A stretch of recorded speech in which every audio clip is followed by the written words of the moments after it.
broadcasting here. Yes. Does not say. Whoops, wrong button. No, don't want to do that. Yeah, it says live on my end. Okay, it does not say live on my YouTube end, though. It takes a few seconds to kick in. Yeah. It shows we're live on my end. What, on the Hangouts end or the YouTube? Hangouts, and I got a notification for the YouTube. All right, cool. I'm just hoping my chat comes up so I can. I'm just going to bring it up on my phone because my computer starts getting real laggy when I try to do this and comments at the same time. All right. I'm like, not trying that. I might bring the comments up on my phone, but that tends to be even laggier. Oh, goodbye. Sound. Don't need that. What's up, One Low Blazer? Hey, hello, guys. We got him. I think it's a him. I hope. And Sandra Mama Sweener. That's all that's in the comments so far. No. All right. Where's my chat here? All right. Oh yeah, we met. Oh no, you weren't at the Motorama. Met Nikolai at the Motorama when we went up with Greg and all them last year. Mm. He's local in my town. Yeah, my lame ass only went to the one in 2017. All right. First live stream of this year. Starting off a little choppy here. We'll get to it in a minute here. Let me pop this chat out here. I'm still trying to get everything all situated. I don't know what I just did there. I don't want to do that. All right.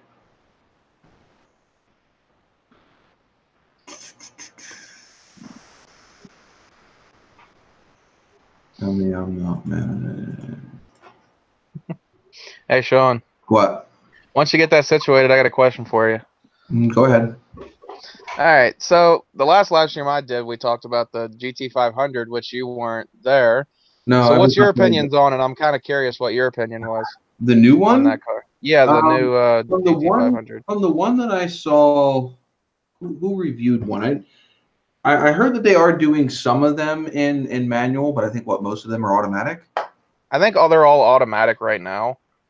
Yeah, I heard they were running. Then I've heard later on they might add manuals. I don't know for guarantee, but as of right now, it's just automatic. I mean, I'm not. The thing is I'm not happy with cars in the general direction they're going right now as it is. Period. We all know they're going to be all electric of some sort here shortly. I mean, that's a given. There's not going to be any way around that. Unfortunately. And obviously, they're not going to have any automatics either, so there's no getting around that one either. You mean no manuals? Yeah, they're all going to be automatic. With an electric car, though, you're not going to need the manual anyway. Yeah, because it'll just be basically one gear and reverse and park. Right. Maybe neutral. I don't know why you would need it, but well, you probably need it like if you need towed or something, but something just to disengage. That'd be probably about it. That'd be about it. Yeah, I would think. The next thing you know, you're going zzz. Ozone and shit. Well, I mean, to be honest, cars nowadays, they're like the new ones. Some of them are really fucking quiet. Well, like you barely even hear them. Even the new Camaros and the Mustangs stock, are pretty quiet. Until you get somebody like me to start tearing around the underbelly, but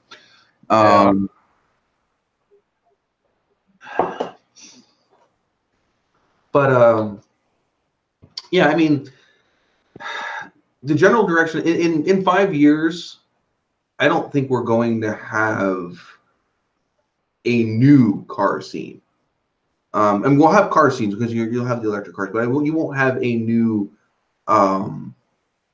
petro car scene. You're not going to have, It'll basically just be all the old cars. Right, you're gonna have old models. You're not gonna have anything new rolling over. Because unless somebody like Dodge, keeps hanging on to what they're doing, Which I could see Dodge doing. I could see them keeping up a some kind of gasoline engine. market. Hey, Doug. I could see them doing that, but in general, I don't see us holding on to gasoline engines too much longer into the future, which is kind of sucky. Yeah. But it is what it is. Times are going to change, and people don't want gasoline cars anymore. I mean, there's the small niche of us, that do want that. I don't know, Jason, what your point of view is on, the gasoline, big engine muscle cars or whatever, but I don't know. I just don't see it. I don't see the majority of people still wanting it. Well, I do think that the direction of cars is going towards that, getting away from, excuse me, fossil fuels, stuff like that.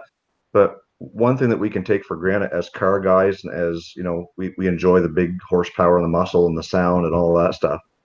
Everything that you're going to lose from an electric car is that it's going to take 3 or 4 generations to weed those things out. And I'm 43, so I've only got about 2 generations left in me anyway. So, another 40 years, I'm not going to care. But moving forward, I want to see those muscle cars, and that's what it's always been about for me.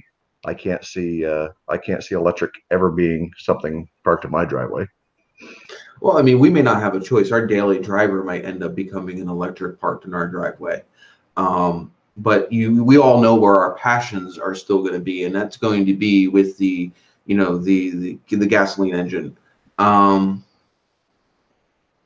I don't like Nikolai said here. I don't think anybody is really a fan of the electric car that's a car guy, because it's basically There's some. Well, I don't think they're true customizers, because once they start going to these electric cars, you're going to have them with no customization except for cosmetic. Well, if that, because there might be a whole bunch of different things, like with the computer. Like, you might not even be able to change your wheels without having to go through 50 million processes. There was a live stream I think we did on Greg's channel a while back that covered all of that stuff. Yeah, I think we had mentioned that. Oh, by the way, I don't know. I don't think there's a whole lot of people in here. I do believe obviously everybody that's in here is probably following my channel. But if you haven't checked out JA's channel, he's got a lot of stuff with generally actually a lot of Mustang stuff on your channel. That's what I happen to come in contact with, I guess. Yeah, well, I mean, even though your channel really doesn't have anything to do with Mustangs, it just happens to be a car that's available for you to film. There's a lot of them around here. Yeah. And then you have Jason here with Old Car Auto Guy, and his is centered around his used car lot, right? Yes. Yeah. And I know you have a nice classic car sitting in there, hiding in that shop somewhere. I've seen it a few times. Yeah, actually, we've got a couple of them hanging out there. One of them is my dad's car. It's a '36 Dodge, which has got a 340 powertrain in it. And then I've got myself a '79 Chrysler Cordoba, which is something that I'm currently getting ready to put some heads on, trying to get some more horsepower to that. Yeah, I catch your channel here and there. I not necessarily watch all of the ones that you put up with the actual used car lot itself, but if I catch glimpses of them old cars, I definitely click on those videos. Yeah, I mean, we all love the American muscle car. I mean, even if you don't like the American muscle car, you still have trucks. That's normally a V8 gasoline powered, if not a diesel. Either way, there is not a gearhead that's alive today that isn't into some sort of gasoline powered car. Well, yeah. I mean, also, just to clear the air with my whole channel thing, it's not just Mustangs the way he made it sound a little bit. I try not to make it sound like that. But I try to do whatever I can get my hands on, because I'm really into anything. What was that car you drove last year towards the end of the year? What was it? It wasn't a Mini, was it? What was it? Was it the Focus? The Focus. That's another Ford. Yeah. I was trying to find something other than a Ford. You You had the rotted out Dodge pickup. uh, Gonna have to I ripped round my up some old pants in K a Dodge cars, send it over pickup. to them. What was left of a Dodge pickup you filmed? Yeah. You had some wheels and tires with a Dodge logo on it. I mean, hey, I did get to drive a Dodge Ram. It just wasn't filmed. I was helping Yeah. my friend move, and they needed somebody to drive the truck while they drove the Those Dodge trucks are not U-Haul. bad, especially even when they are half rotted. They're just lighter then. I mean, that truck was fun to drive, though. Yeah. It was fun. Like, that was my first time actually driving a truck of that size. Yeah, I mean, The only trucks I drove before that was like a Toyota T100, like the little dinky truck. yeah. What size was that Ram? 1500, I think. 1500. Was it the long bed or the short bed? Long bed, single cab, 4-inch lift. Okay, so it's about the same size as my truck. Yeah.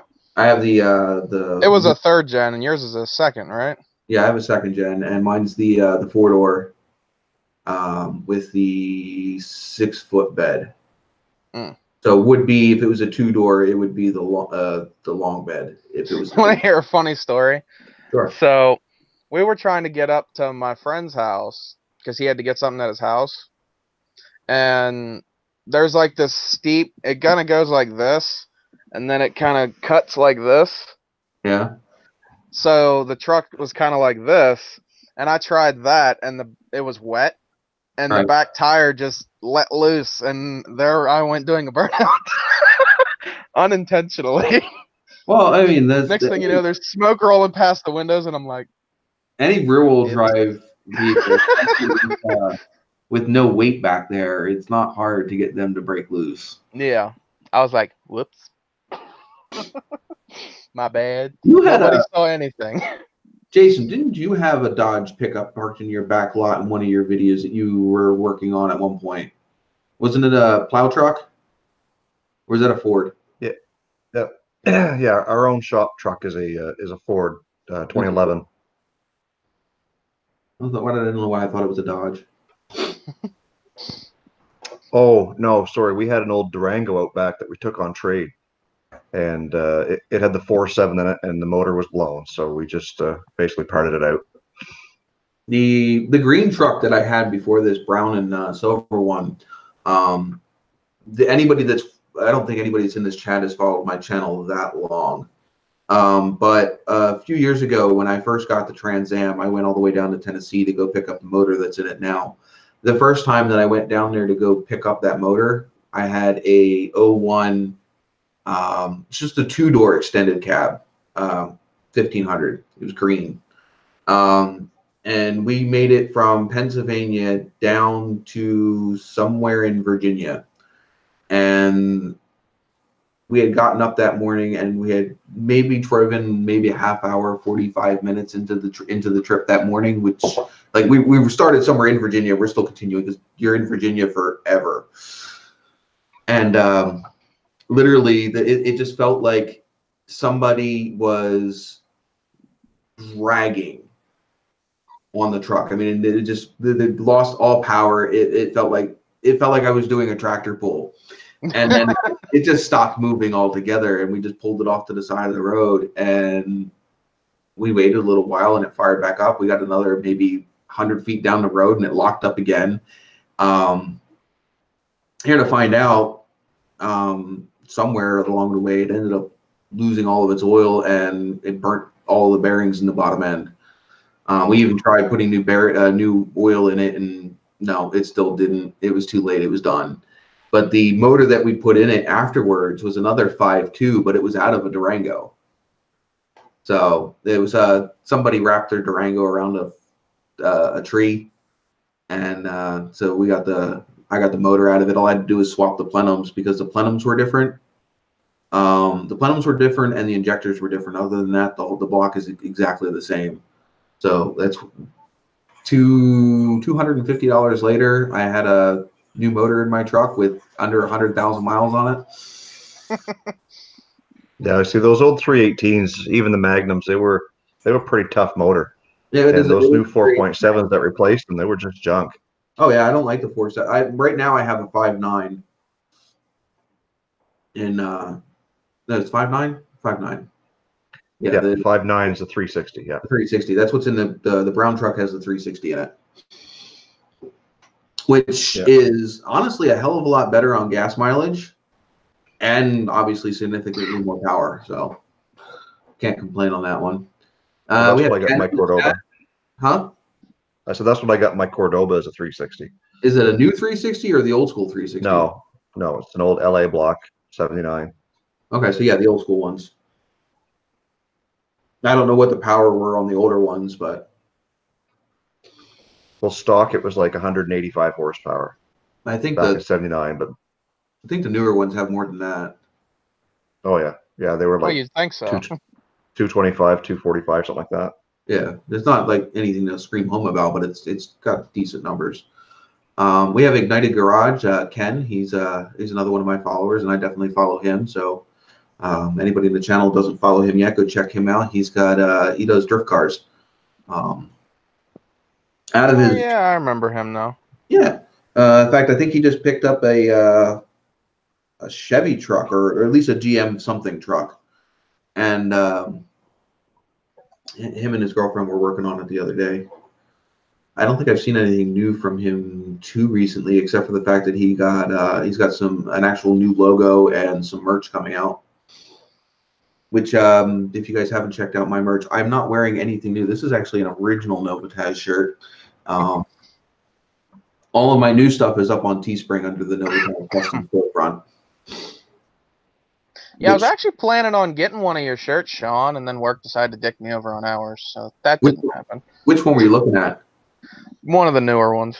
Well, I don't even know how many new ones. In fact, I'm still working on one. I'm working on the Dodge Ram one.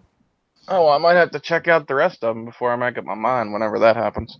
Yeah, Ken says it's a 2012 GMC Sierra. I knew it was a GM vehicle. But Nikolai says can't wait to get his first project car. I thought you had a project car, Nikolai. I thought he had a dirt truck, a dirt car. I thought either a third. I think it was a third gen, either Firebird or Camaro. I thought he had. I think he smacked the wall with it, and that was the end of that car. Ouch. Yeah, that'll do it. Yeah, that'll do it. But what is this saying? Oh, I got the Dodge Ram, and of course I got my Nova and Trans Am ones, different variations of those. And then I have the really nice looking one that I really like. It's the Trans Am with the black and white waving flag in the background. It's kind of not like waving straight out like most of mine are. It's kind of more of a droop. Kind of like it's flapping in the wind, kind of. Yeah, like a cool, breezy day, windy day. And then I have my my funny one, which is the Aero 404 with the 10mm socket. Jason gets it right away, doesn't he? Yep. You got to be a little mixture of a computer nerd and a car guy to get that one. Yep. Hey, Sean, did I actually tell you I got to drive a Mustang last year? I don't remember if I told you or not. I think so. Didn't you drive your friend's Fox Body? No, it was a Cobra. It was a newer one. Well, not newer, but the generation Fox Body. Shit. What year was it? 96. Yeah. Cobra. The little round thing. Yeah, little round thing. The fucked up paint. I have this error where Mustangs did not exist, and that runs from like 72 until like 2003. Or 2002 or 2003. Anything in between there, Mustangs didn't exist. Well, I mean, 03 is when the Terminator came out. So. I don't care about the which was the one with where they went back to the angular styling on that generation. The refresh. I think it was the refresh of the SN95. I don't know what the technical terms are for those Mustangs, but it was either 02 or 03 that they came out with the more angular. No, it was 99. 99 came out with the angular side scoops and all of that stuff. Yeah, Angular headlights. Yeah, that's when they changed it. The ones that was kind of more like this compared to the roundish headlights. Yeah, like the round ones. Okay. And Yeah, and I think it was 99 or 98, one of the two. I think it 98 was was 99. 98 was definitely still round. Okay, so it must have been 99 then. Because I know 99 was the new edge, as they call it. Oh, by the way, anybody, because I saw one low blazer saying the Fox bodies are okay. They are okay. I just don't like the way they look, and they just, to me, they don't scream Mustang. I can't see. You got too much of a glare on the phone. Yeah, that one. What year is that? That's a 99. Okay, yeah, that's what I'm talking about. So Yeah, I figured it was 99 or 98, but I was really... That's the first Mustang that I actually was attracted to again since the 71. Did they run that same car in 72, or was 72 the Mustang 2? Ew. Mustang 2 PU. Yeah, that's my cutoff. I really like that long nose, high backed Mustang they came out with right before they went to the that one. Pinto Tang. Yeah, well, that one is absolutely one of my favorites. I love the Mach 1. I actually saw a couple of those at car shows last year. I think it was last year. Let's see, Either that or 2017. We have one low blazers in the chat. Of course, we've got us. I'm not sure. Is Doug Sweener still here? I'm not sure. I know. Oh fuck! I just dropped my phone. We got Ignited Garage, which is Ken. Not sure I've ever seen UMI before. Yumi. But hello. Oh, Yumi. Yeah. And Antonio, hello. Welcome to the chat. Welcome, dog. Work. We'll speak your language as well. Mine's probably sleeping by the fucking stairs. Anybody in the chat, you're welcome to your favorite beverage and hang out and chit chat. You are definitely well included in the discussion. So whatever you guys want to talk about in the chat, we'll also bring up into the actual discussion. I just want this place to be a nice, chill, relaxed place to hang out and spend a Sunday evening. Is that the little border? I can't. Is that a terrier? No. Yeah, she's like a rat terrier. Rat terrier. I didn't see the whole nose. It almost looked like the Target dog. What is that? A bull terrier? Yeah. Mine's like a pug carn terrier, man. Now, does anybody remember the bull terrier that was famous before the Target dog? Oh, Spuds McKenzie. Yes. My mom used to have a bunch of Spuds McKenzie shirts when I was a kid. Yeah. That was back when you could have fun with advertisements. Now I don't think that you could get away with those shirts today. No, I don't think so.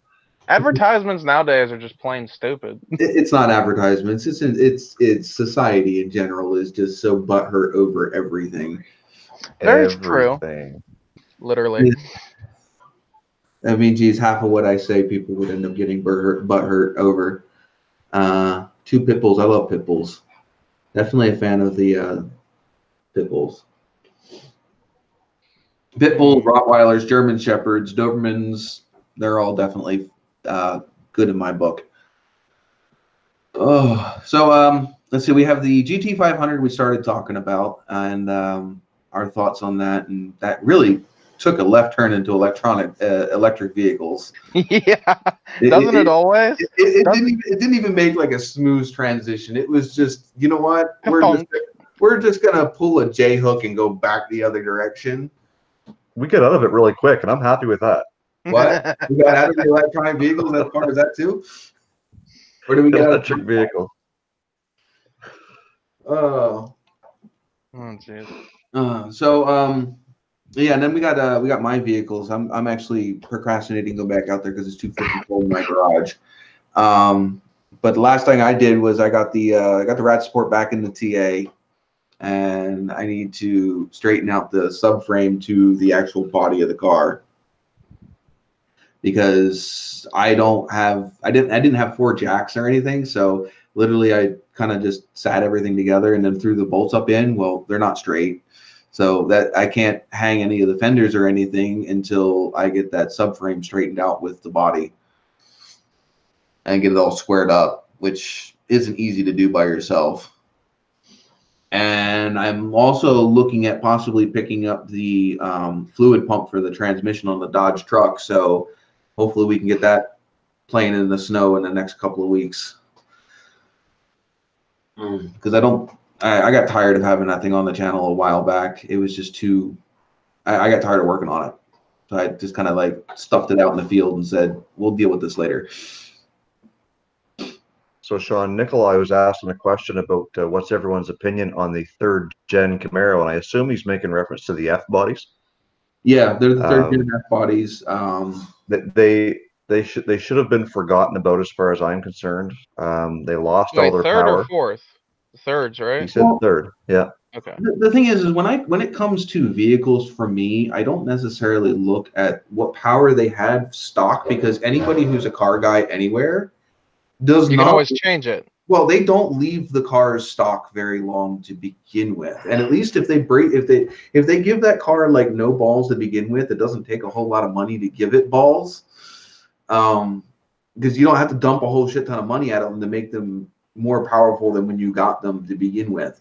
But as far as the 3rd gen Camaros, I'm a Firebird guy. I have been a Firebird guy from the first year Firebirds came out all the way up to the last Firebird that rolled off the assembly line.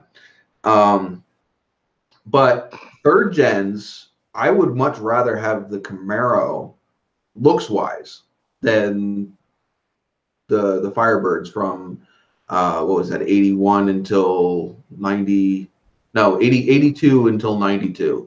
I don't know. I kind of like them both. Knight Rider kind of, you know. Knight Rider's different. Knight Rider has a body kit on it. It's not a stock. Okay. It's not the stock look. I was never a fan of. They're too Aero-like. They have no character. The stock ones don't. Was never a fan of them. Now, yes, Kit from Knight Rider. That one's definitely cool looking. Don't necessarily think I would want to deal with that dash every day and that steering wheel. Yeah, no. But the body lines on that car is what GM should have came out with from the factory. That was some nice lines on that car. You know, it'd be funny trying to like do a video of like your first time driving with that kind of steering wheel and just see how well that fucking goes. Well, the thing is that those steering wheels were actually popular in the 80s. Those cut off, they would literally take a regular steering wheel and just cut off the tops. Or you had the double wishbone ones that were like holding onto a bow tie. They had those too. There's some really weird stuff they came out with from the 70s to the 80s that, with government regulations, aren't even allowed on the road anymore. Well, just look at the George Barris creations. I mean, everything he made had weird looking steering wheels. You're talking about back in the 70s, like the bubble top and stuff like that, right? Yep. Like back in the Ratfink era. Crazy. Oh, you know what? And I got in an argument with my buddy Will. I'm gonna call him out here. Oh boy. He's the one that's on my channel every so often. He's the one that helps me out. But he was telling me how he had found somebody over in Russia took a 3rd gen F body. It was just a regular Firebird, and they put this. They basically redid the whole body. I mean, it didn't even look like an F body at all. It actually probably more or less looked something like those later Mustangs, early 70s Mustangs mixed with like maybe a Cougar. I don't know. It was cool looking, but it was definitely not F body. And he was telling us how, you know, all stock, or he hates it when somebody modifies a really nice looking stock vehicle. And I just reminded him, I was like every single one of Ratfink's vehicles, or, you know, the Batmobile, you know, I mean, geez, the Batmobile was a Corvette. You know, not the one from the 60s, the 89 one.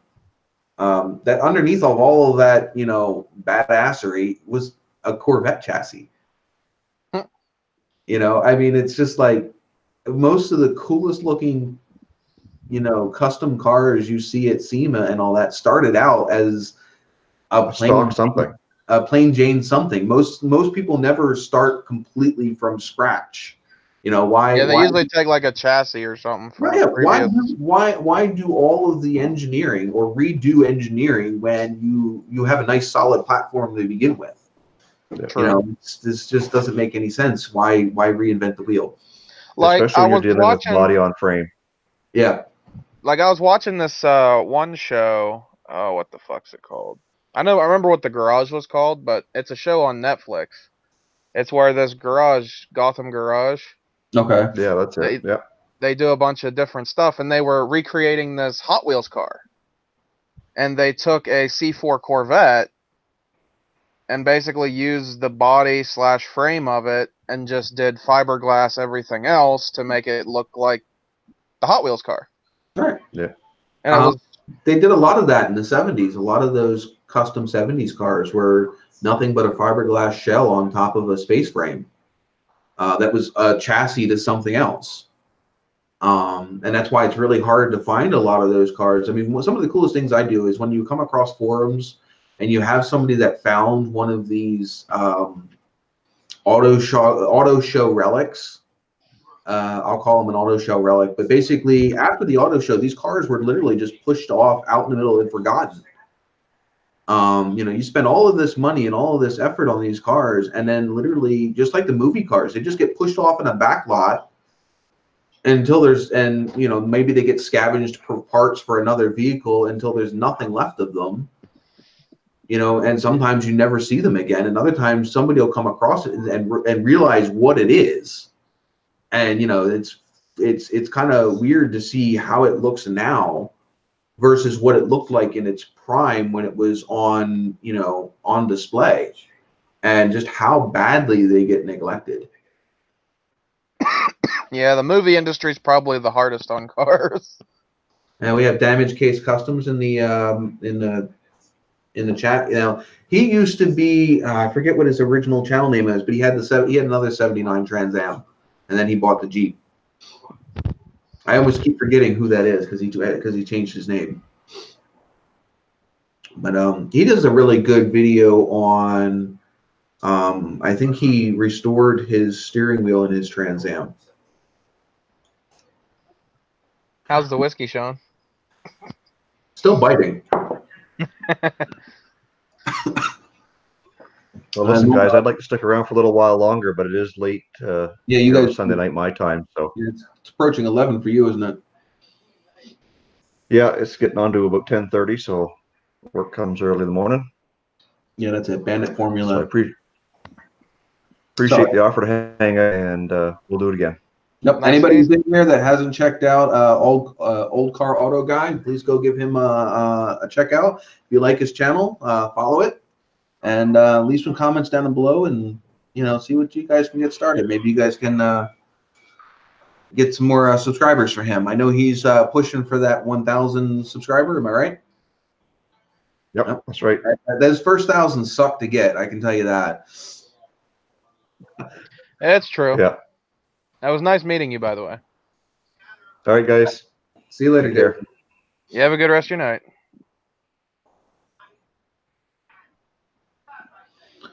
Nikolai says his uncle's got a 79 TA, but it's all kinds of smashed.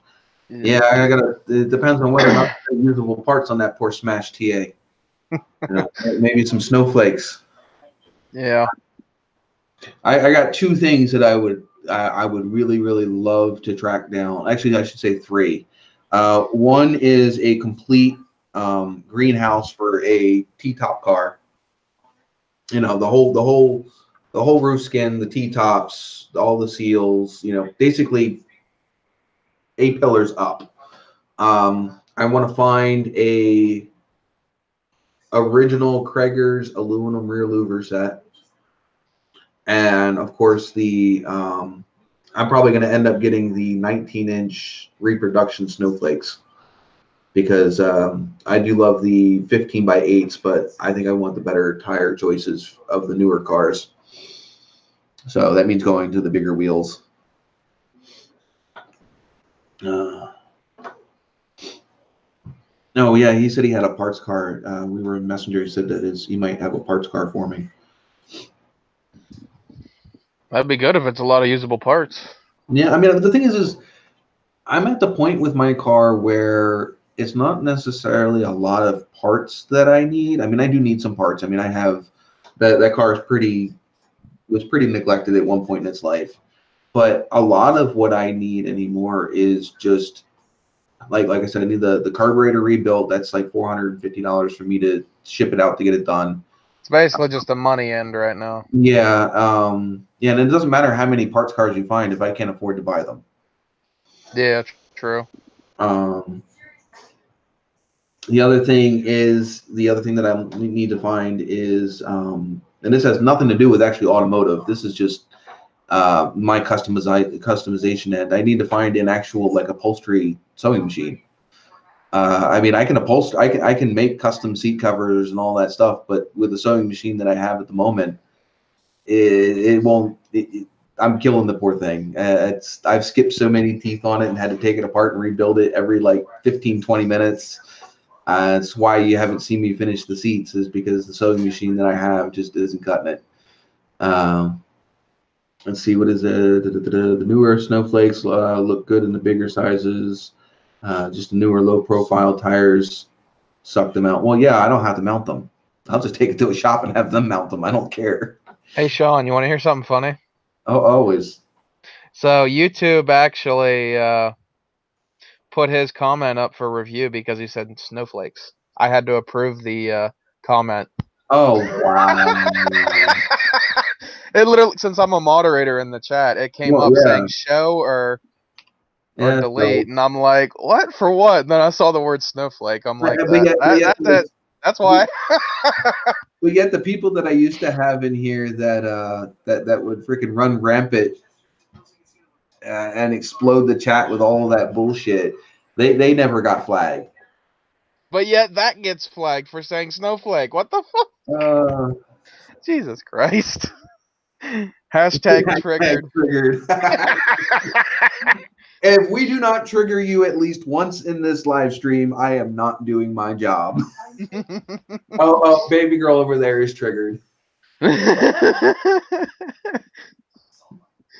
know, you can always come over here and come join. I'm triggered by mere existence. Oh, wow. She's triggered by my mere existence. Wow. It takes a drink right afterwards. That one was a hard one to swallow. Oh, shit. Huh? Are you going to come over here? No, I'm gonna get a cup of milk. I said that's what she said. Oh, that's what she said. Oh, come on, woman, get your butt over here. Huh? No, she won't. She doesn't want to be on camera. Remember that one time we did get her on camera on one of my streams? She's been on a few after Greg has gone offline. She's hopped over here and. Well, yeah. Oh, never mind. I'm not gonna finish my sentence. but we're not going to support his channel at the moment because he's no supporting of us. Yeah, very true. I'm surprised I didn't get people like Steve. Let me go please see if he's busy at the moment. I don't know. He could be watching his stream. I don't know. He wasn't watching.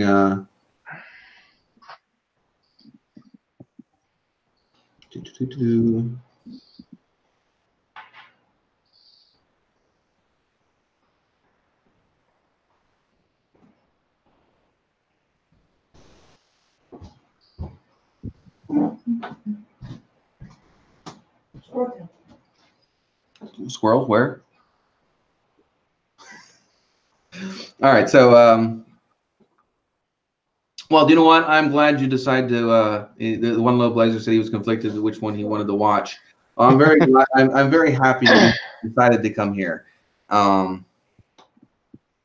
mean, I supported Greg the whole time that you know, he had his YouTube pack thing going on. Same. And joined, like, I would say 90% of every live stream he had up. And he basically dropped me like a bad habit when he decided to go to this new year. So, and the thing is I'm not necessarily encroaching on his live stream. I had my live stream Sunday nights at 9 before I ever even knew who Greg was. And I used to join JA's live streams on Wednesday nights as well. Up until his life got in the way. Yeah. You know, but I'm actually starting to do my live streams again. It's just not going to be as frequent because I don't want my channel turning into, you know, live stream, and all the. You know, and that's your choice. But I mean, and this is part of the reason why, I mean, my channel suffered when I stopped doing the live streams, but it helps keep your videos and your channel active. Yeah. Like, I get that, but it's just I don't want all the videos I put, you know, the hard effort into getting buried. You know what I mean? Well, and that's when you do what I will be doing, and I will be creating a playlist of just live streams. Besides, if your other videos are popular, they will still stay up in the like one of the first lists you have on your channel. Yeah, the popular list, popular videos, and but most of those aren't my newer ones where my editing's a lot better. Oh wow! Are you saying that Greg is now making you guys pay money to see his live streams, or what? If so, that's complete bullshit. Hey, Low Blazer, if you have me on any of my social media, hit me up. We'll pop you if you want to be. You can pop up on the actual the live stream itself if you want to. Let me know. Yeah, because that's the thing about like our streams. We'll let anybody join. You don't have to be a YouTuber or anything. I won't let just anybody join. Well, yeah. I mean, you know, and I know they're, you know, that's a different story.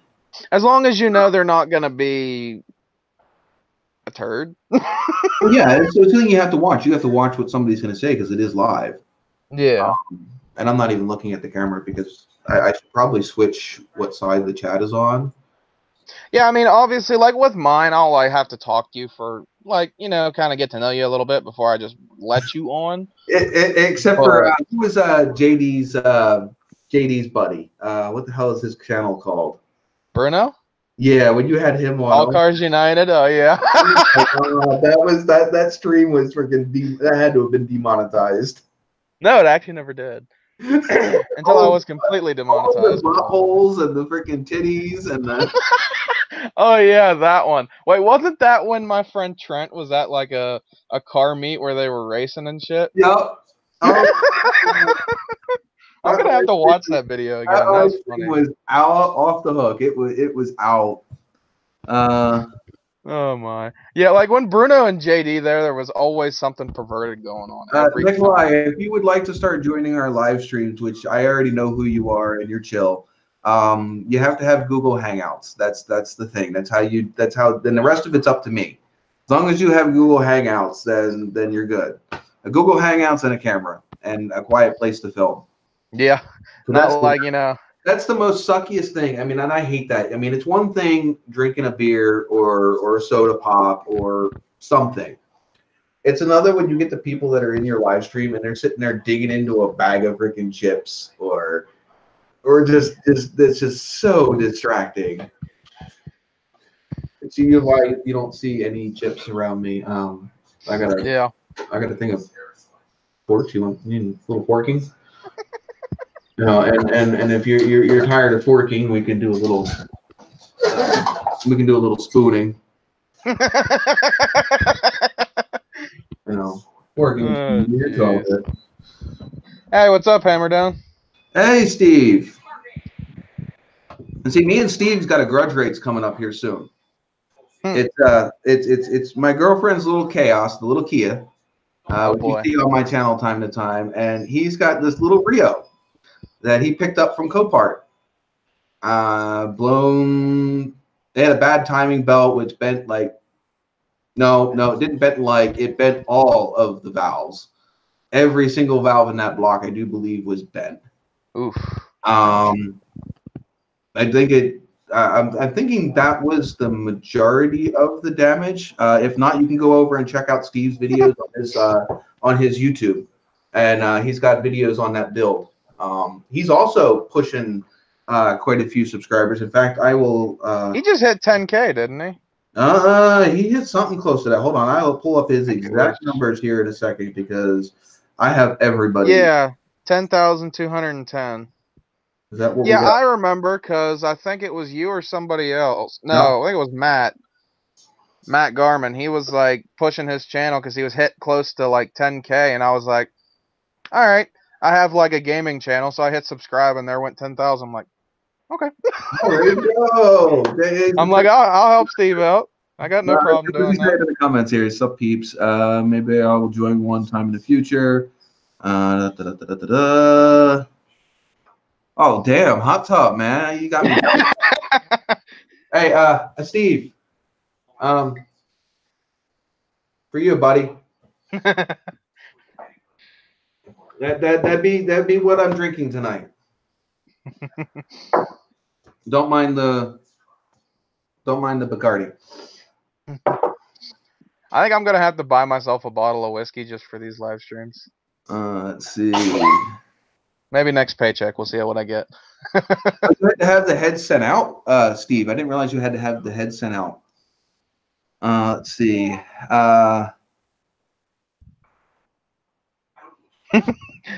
Canadian Club. We'll see. All I've had at the moment is what was it? Crown Royal and Jack's. All I've ever had so far. Well, let's see. You know, I already pulled out the Canadian Windsor. I've got the good old American alcohol. By the way, this is no paid thing, and I'm not driving. So, and then we got that nice tap water from Tap water my ass. tap water from North Carolina. Oh, I know where you got that from. No clue, right? I gotta hit up my friend to get some more spring water from her. What'd she do? Just ship it to you or something? No, I met her down at was that one of the? And I picked up some from her straight out of Cecil. Yep, fresh shipped spring water. Shiny, fiery tap water. That's exactly what it is. Have you heard from her in a while? I haven't heard from her. A little bit here and there, but not a whole lot. I haven't heard from her in a couple months. Nobody up here has had true apple pie spring water. Because any of the recipes for the people up here that get apple pie, I'm sorry, it's not apple pie moonshine. It's not. Thought it was spring water. That's spring water stuff. Yeah, that's right. You know, on my words, I meant spring water. I don't know. Is that Virginia spring water better than the North Carolina spring water? Oh boy, we're gonna have a battle going on here. Somebody's gonna have to start bringing me some spring water so I can taste different spring waters and tell which one actually tastes better. Low Blazer gets it from Virginia. That's why I asked. Is Virginia spring water better than North Carolina spring water? I don't know. I think my friend up in shit, what the hell is it? West Virginia. He probably know where to get some. All right. Well, let's see if Nikolai, are you in a spot where you can film reasonably, where you got some good lighting and not a lot of background noise? Hammerdown says there's a call out coming up in North Carolina this year. If I can make it to it. Yeah, it's a little bit of a drive. Well, and it has a lot to do with my kids. Makes it hard to do the out of state for more than a day. I wanted to go to the last one that was down there, but I couldn't afford to go down there out of my own pocket.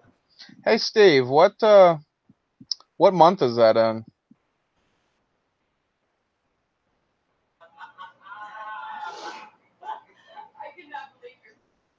Don't mind me. Jay, continue with the regularly scheduled program here while I'm searching. Nikolai says he has to turn the TV off and turn his lights on and throw a shirt on, but yes.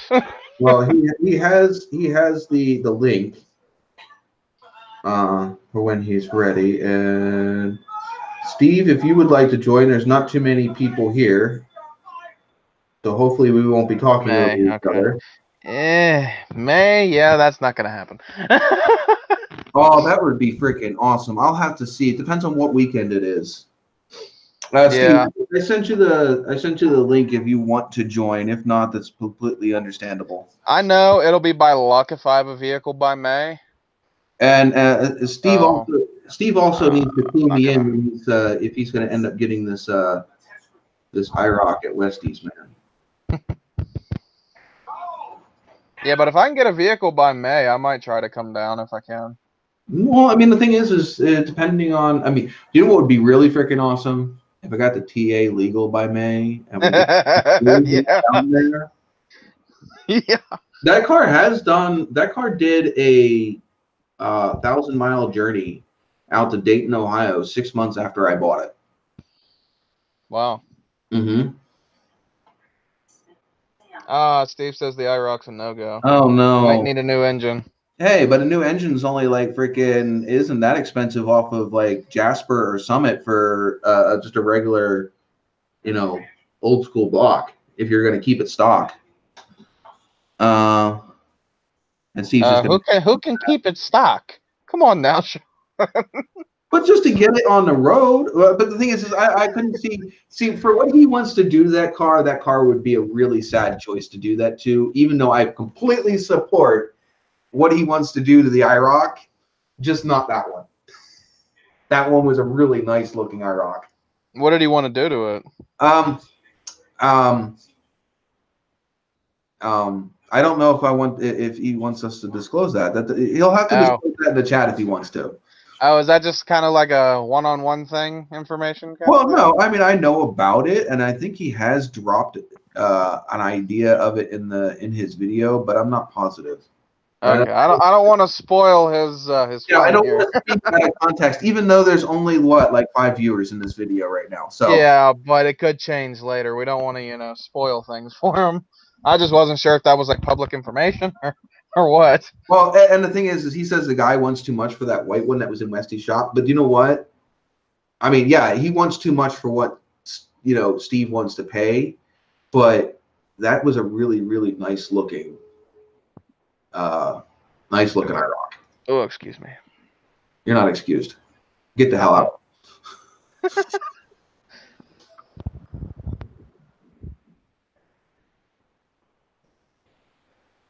No.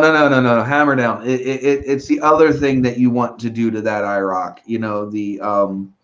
The ground clearance option. Is he gonna lift it? I didn't say that. You said ground clearance. You made it sound different, so lowering it wouldn't make sense. He could be changing the ground clearance either way. Yeah, but you made it sound like something completely that nobody else has done. So it would make sense if it was lifted, not lowered. I didn't hear that.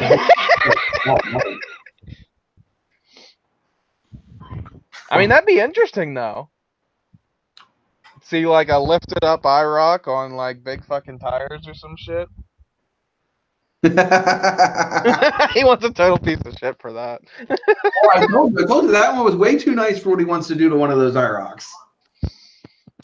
And I get first dibs in that car once it's done. Go find the biggest freaking hole for it to fall into. That'd be interesting right there. But you know what? I mean, as much as I like what he wants to do with it, I just want the K5. It doesn't need to have a car body on it. I just want the K5. The K5 Blazer with the removable rear top. Oh my God! Pitter patter, pitter patter. They're nice. One of my friends has one of those. But the only thing second to that is a Suburban from the same time period. lifted. Ooh. A lifted Suburban is just freaking, especially black it all, not black out, but like primer black. Just that black, flat black. Just maybe some red hints in there, here and there. Oh, Hey, Sean, did I tell you about that blue with white top K5 my one friend has? if it's not in my driveway, you did not tell me about it. Yeah, he's got a, what the fuck year is it? 87? No. Wait. Hold on, what the fuck year is it? I'm having a brain fart. How are you going to lay a K5 on the ground? What? Maybe a two-wheel drive K5, but not a four-wheel drive K5. I mean, that's just. You're gonna make me cry. I mean, I know your S10 Blazer looks really sweet, all low like that. Hey, Nikolai. What's up? Well, you've been here. You know what's up. I'm sorry, but I was literally expecting like some kind of Russian accent. Well, I'm sure he might be able to pull that Russian accent out of his ass. Maybe, I don't know. He's like some Ace Ventura with that shit. Yeah. You start turning around and flapping the butt cheeks, and all of a sudden, here comes FPS Russia, and he's talking about freaking shooting off AKs and semi-automatic shotguns and Speaking of blowing shit up with thermite. Sean, check your Facebook. There's that K5 I was telling you about. I don't think I ever met you, Jay. Probably not. Don't think so. No, I used to race. It's too low. Well, we definitely don't want to be showing that next picture before the K5. There you go. There's the one he's talking about. As far as I'm concerned, that sucker is way too low, has too small of tires. I'm gonna throw a 5-inch on that. Well, the thing is you got to understand, when I was growing up, my stepfather, he had hey, Pete's in the channel. We're gonna talk about squirrel. Sorry, Pete's a squirrel. Anyway, by the way, Pete, if you would like to come join in the actual video, we could use some more people up here on the panel. Would love to have you up here. Just let me know. I'll shoot you the link. Anyway, when I was growing up, my stepfather had an 85 K5 Blazer. His originally had a 396 out of the Chevelle in it. He ended up blowing up the Chevelle motor. Oh, by the way, this wasn't sitting as low as this blue one. It had a 8-inch suspension lift and a 2-inch body lift. So a total of 10-inch lift on this thing. It was running on its small tires were 35s, but he had a set of 44s for it as well. So that was a big boy. He ended up blowing up the 396. He ended up picking up a 454 Marine block. So basically, this was a boat motor. Oh boy. So he ended up having to, and if you know boat motors, they run reverse rotation. So he ended up picking up the right crank for it. So it would go the right direction again. And he put a cam in it, and he put the heads from the 396 on this 454. Well, now he's got like insane compression out of this thing. So, and Edelbrock intake, carburetor, that whole spiel. This thing was a monster. He took it down to Vineland, New Jersey at our campground, and he took it down like that. All the soil down there is really like sandy. It's not like soil. I mean, it is after you go down like 2 feet, but like the first 2 feet is all like this really like clay, sandy material. And he was doing,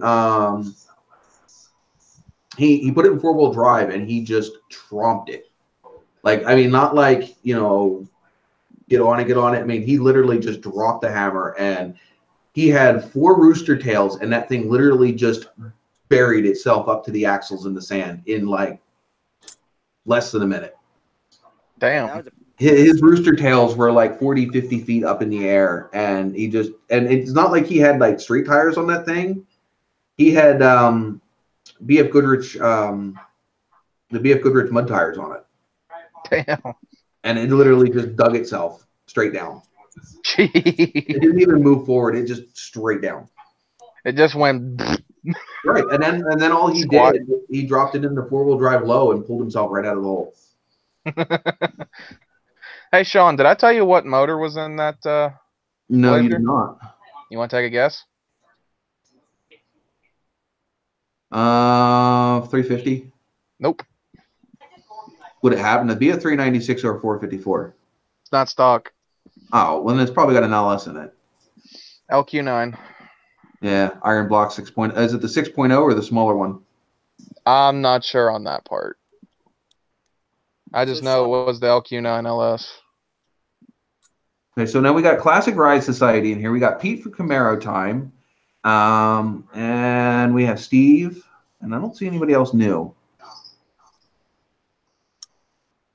And we're having a little bit of a war here between the lowriders and the.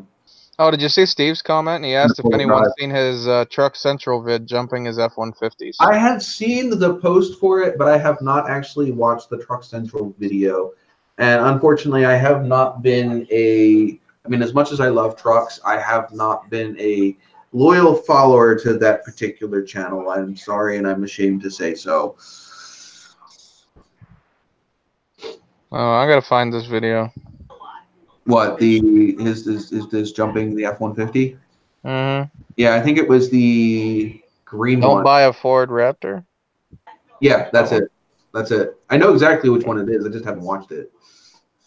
Hey, Sean, Okay. did I send you a photo or a picture of that Ford F450? All right, I was hold on, looking hold on. I need to turn you. No, that's not what I want to do. I know how to do this. How do I do this?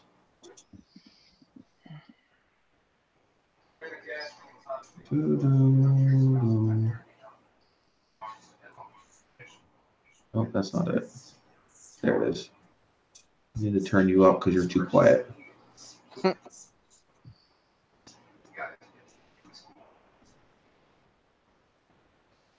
right, now speak.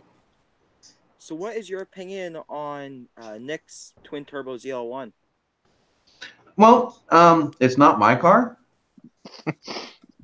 No, I'm So, saying, what's your Well, yeah, I'm getting to that. There's a reason why I said it's not my car, because if it was my car, it wouldn't have turbos on it. Not that I'm not that I don't respect what a turbo can do. I'm more of a supercharger person if I have to go forced induction, but the car is badass. Just not something that I would have built. Not that I'd have the money to build something like that anyway. Number one, I don't have the money to buy the car. Number two, even if I didn't have the car, I still wouldn't have the money to buy the turbo kit. I barely have enough money to put a carburetor on my car, let alone twin turbos. In fact, the carburetor for my poor car is still sitting on my front porch in a box. And I robbed the poor carburetor off of my Nova to get the Trans Am moving under its own power. Is that for the 4th of July burnout? Actually, I put the carburetor from my Nova on that car all the way back when I still lived in Auburn, and that was because me and Chevy we spent like a week and a half trying to get that car to fire up and stay running, and it just wouldn't do it. So eventually I was like, you know what? I know the carburetor on the Nova works.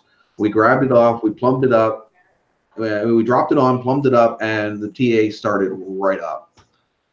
I mean, it was beastly, but it still had distributor issues, which we didn't find out till I moved up here to Tamaqua, and we got it up to where the car was sitting at before we took it to the garage.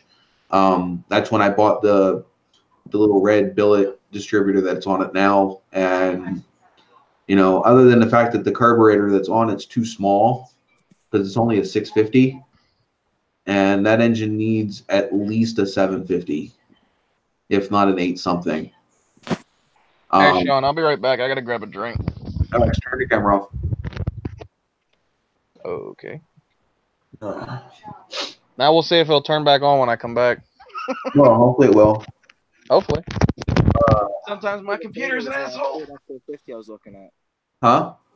Did I send you the photos of that Ford F450 I was looking at? I mean, like Steve's truck. Do you watch Steve's channel? Yeah, I had to give Steve a shout out. Hold on, I'll be right. I'll be right here.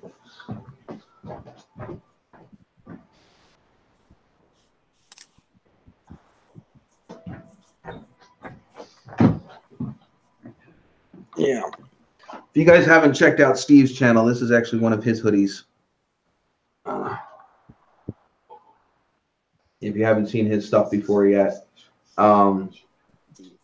he's the stuff that he's doing on his channel is absolutely hilarious. I think what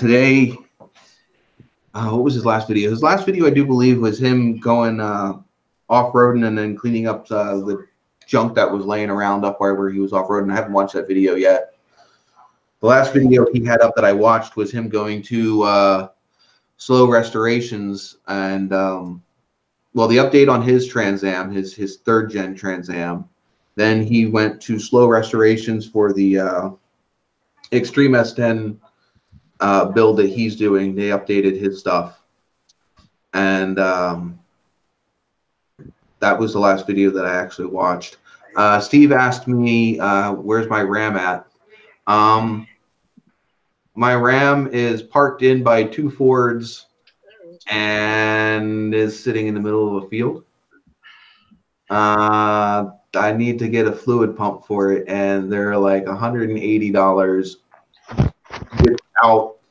They're $180 after paying the core charge. So I think that core charge is $75. So I think the price is up around $250 somewhere for me to buy the part. And I haven't had $250 to just like poke a bear with. Yeah, I'm waiting for your RAM to end up in the shop, and hopefully I get that part for that RAM this month. I don't know. It depends on how money falls and what's going on. I'm waiting on a few things. Number one's a court hearing that I have coming up. That'll hopefully free up more money. But yeah, and YouTube did not stay high up in the revenue as long as it did last year. Last year, I got like 4 or 5 months of $100 months, and this year it was only 3 before it dropped back down to the before the ad revenue dropped back out. My views haven't really dropped any; just the ad rates have dropped out from under me. Not surprised. No, I'm not either, especially after last year. I'm trying to figure out where YouTube's actually going to go after this. Toilet. I don't know. I don't even know how much longer YouTube is going to be able to make it, but I'm going to ride the ride as long as I can. Yeah, me too. Yeah, I'll still post, but I'm not worried about making money anymore. Well, you're going to be a while here. I mean, you were cruising for a little bit. You had doubled your subscriber base, and then like you said, life got in the way, and you're sitting at 707 right now. Yeah, I'll get somewhere. Well, I'm hoping to get a lot more content this year than I did last year. Yeah, because I have a lot more people telling me they want me to do videos or pictures or whatever else. Send it. Steve's sitting at 48,000, almost 49. Damn. He's hitting that. He's pretty close to hitting that 50,000 subs. And the thing is his channel. He's only had his channel since right before Motorama last year. Yeah. But see, he's got a couple things going for him. Number one, his content is different because of the way that he does it. I mean, literally with his stuff, you literally feel like you're just you're just following him because he doesn't. What's so funny? Look at Steve's comment. Oh my God.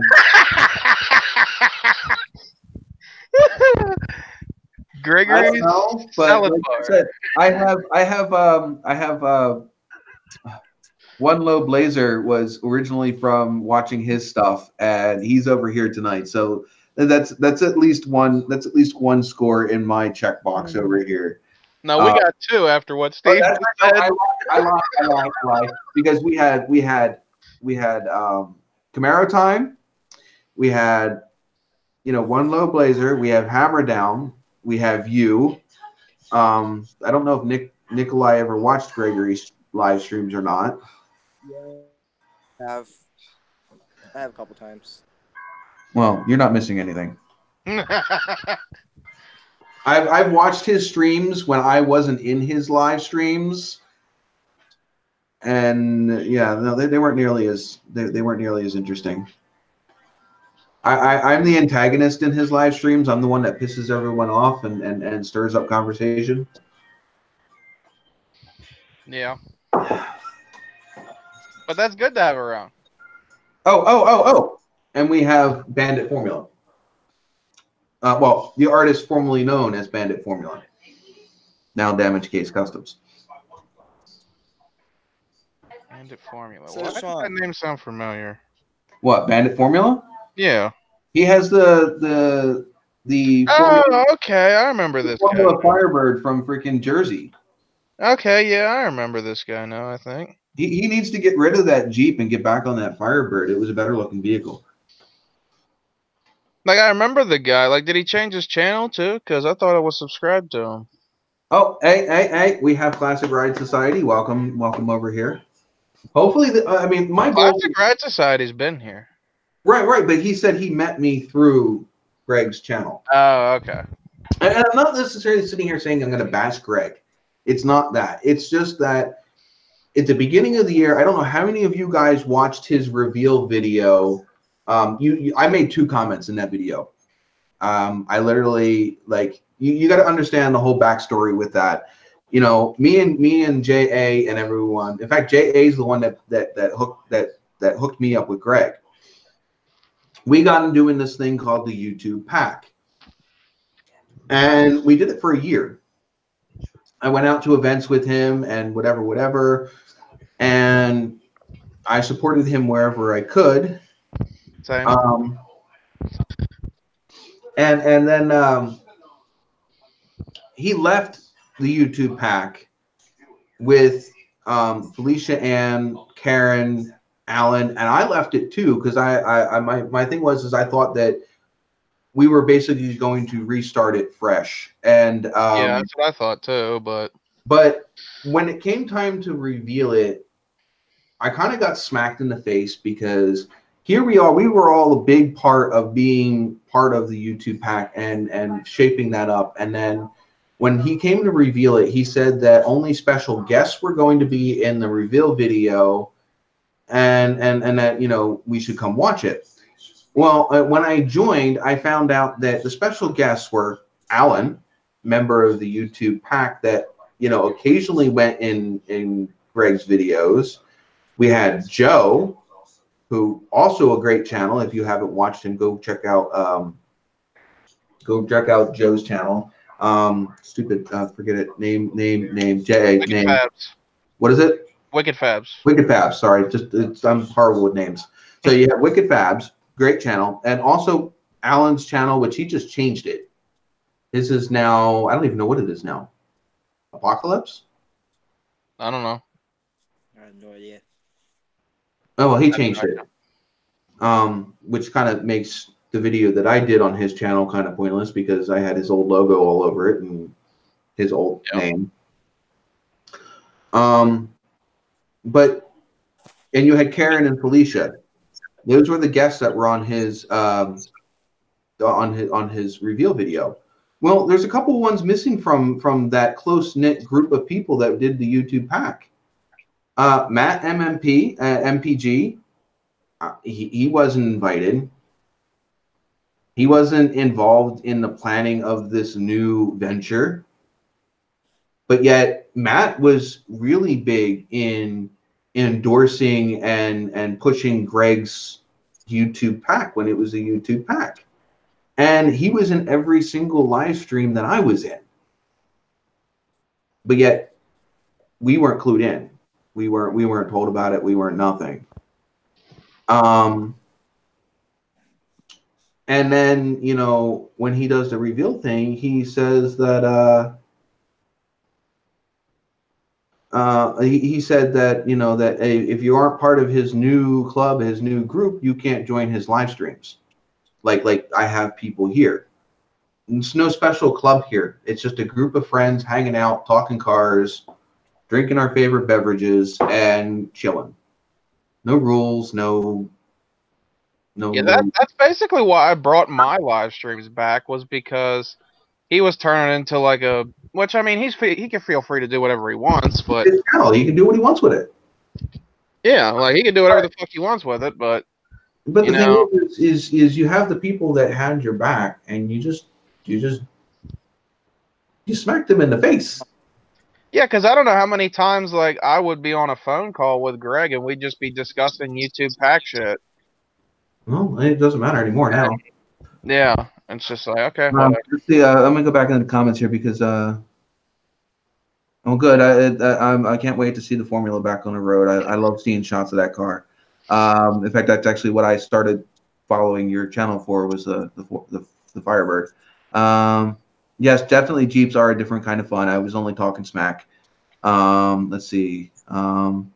Just taking people's money. Yeah, I agree. It's basically, I mean, if you've ever talked business with Greg as far as YouTube, it is literally what it's always been about. He has no intention of doing anything where he doesn't have the potential of coming out making money.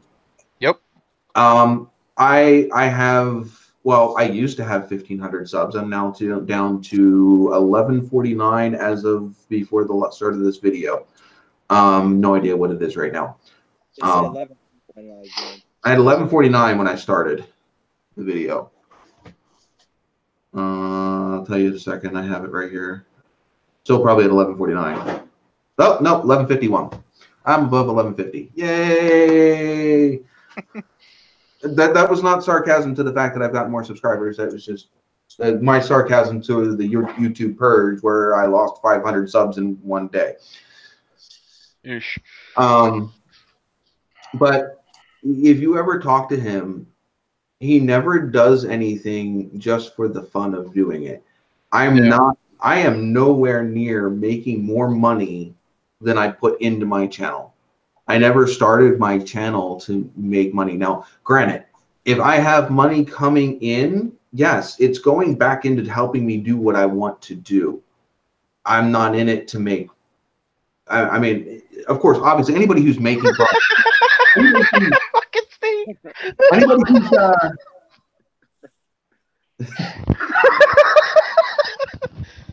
I know Sean's probably not going to repeat it, but Hammerdown said, the first time I met Greg, I told him to make slow motion porn with his camera equipment. True story. as long as Greg isn't the one in the videos. Oh God.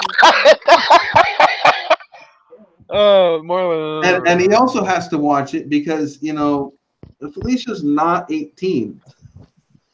True. Like what, 16, 17, something like that. 17. Now, I mean, granted, everything that they do is legal, but it's still a little weird. A little bit. But the thing is like I said, anybody who's making money is not going to complain that they're making money. You know, like if I start making money more than what I'm putting into my vehicles, I'm not going to complain about it.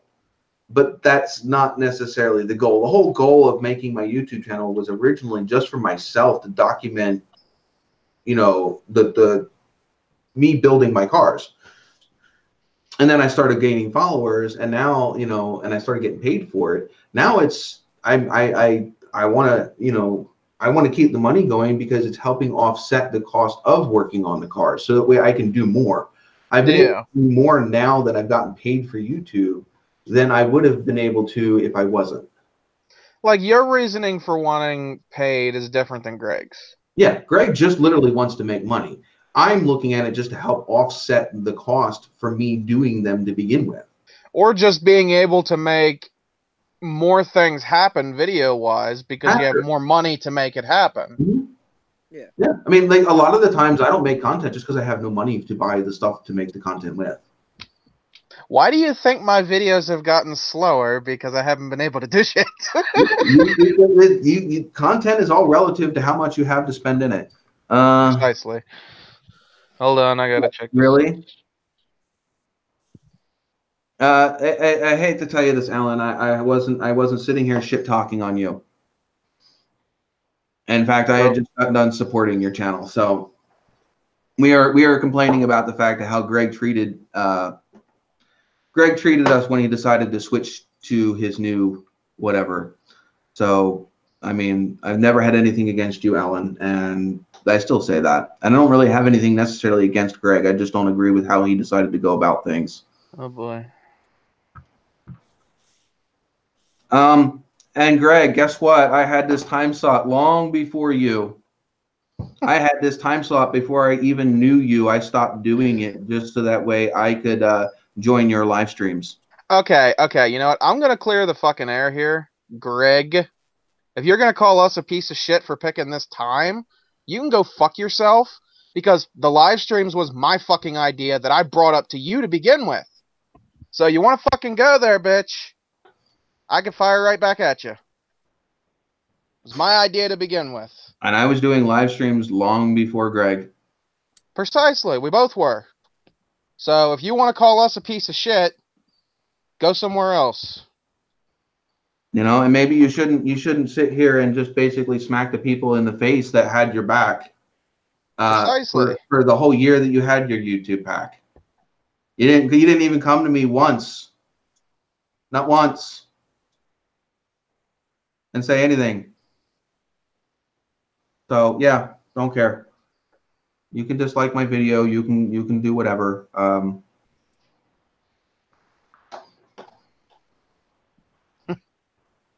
Oh, we just smacked him in the face. No, you smacked me in the face first, there, Greg. True. Only people a member of your new group can join your live streams. Yet I joined every single live stream for a year and didn't do them on my channel. Karma's a bitch. Well, I'm fine with the YouTube pack coming to a close. That's fine. You know, but Greg, it's not that you started something different. It's the way you went about it. Exactly. For everybody that was in the pack before that tried making it work. Like me, Jeff, and hell, you smack talked Jeff the one time I wanted to invite him to your podcast. Don't deny it either. I got screenshots of it too. He says he invited us to the group, but I left the chat on my own. No, I left the chat when I realized that, you know, you said you had special guests in your thing, yet you have me and Matt and JA that were completely left out of the loop and standing there, you know, basically, you know, it's just, no, it's just, you don't do that. You don't sit there and leave somebody hiding in the, you know, left there holding their, I'm trying to think of a nice word to say that, but you don't leave somebody sitting there holding their own shit bag, you know, that had your back that whole time, and then want to say that you want to change how you act after you announce your thing. You know, there was no reason why me and Matt couldn't have been involved in the live stream, or at least clued into what was going on with the new group, you know, behind the scenes. And once it came out, you know, you didn't extend an invitation to join the group. I never got a personal invitation to say, hey, we want you to join this group. Not one. Yeah, you didn't. It's just the way you went about it. You didn't give no common courtesy whatsoever. No, Greg, you didn't. You want me to pull up all of my social media? I don't have a single personal invitation to the new group. Not one. You didn't come after me after your announcement when you clearly could see in the chat that I was not happy with what was being said. You didn't come to me and as a man and say, you know, hey,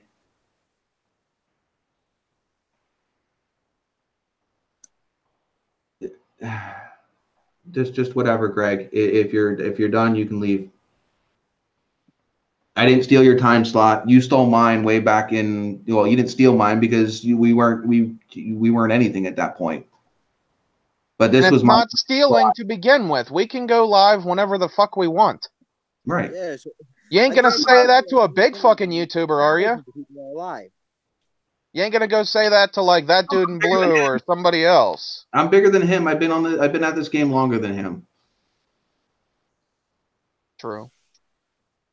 You know, and like I said, I had this time slot 2 years ago. That was way before I even started mine. Mm-hmm.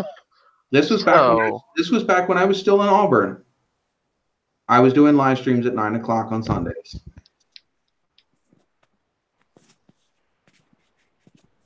Last time I checked, the internet was a free place and nobody owned any certain time. There you go. Girlfriend just told me last time she checked that the internet was a free place and nobody owned any certain time. Oops. So, petty bitches be petty. They need to stop being petty. Do I want to know what those were deleted? I can see, actually, I can see them. I'll put him in a timeout. He needs to go in his little playpen. Oh, No, but I guarantee you go under a live section on YouTube at all, you'll find thousands of YouTubers right now that are live. mm-hmm. Most likely, yeah. And the thing is the whole reason I was doing Greg's live streams at 9 o'clock. Look at him. Look at him.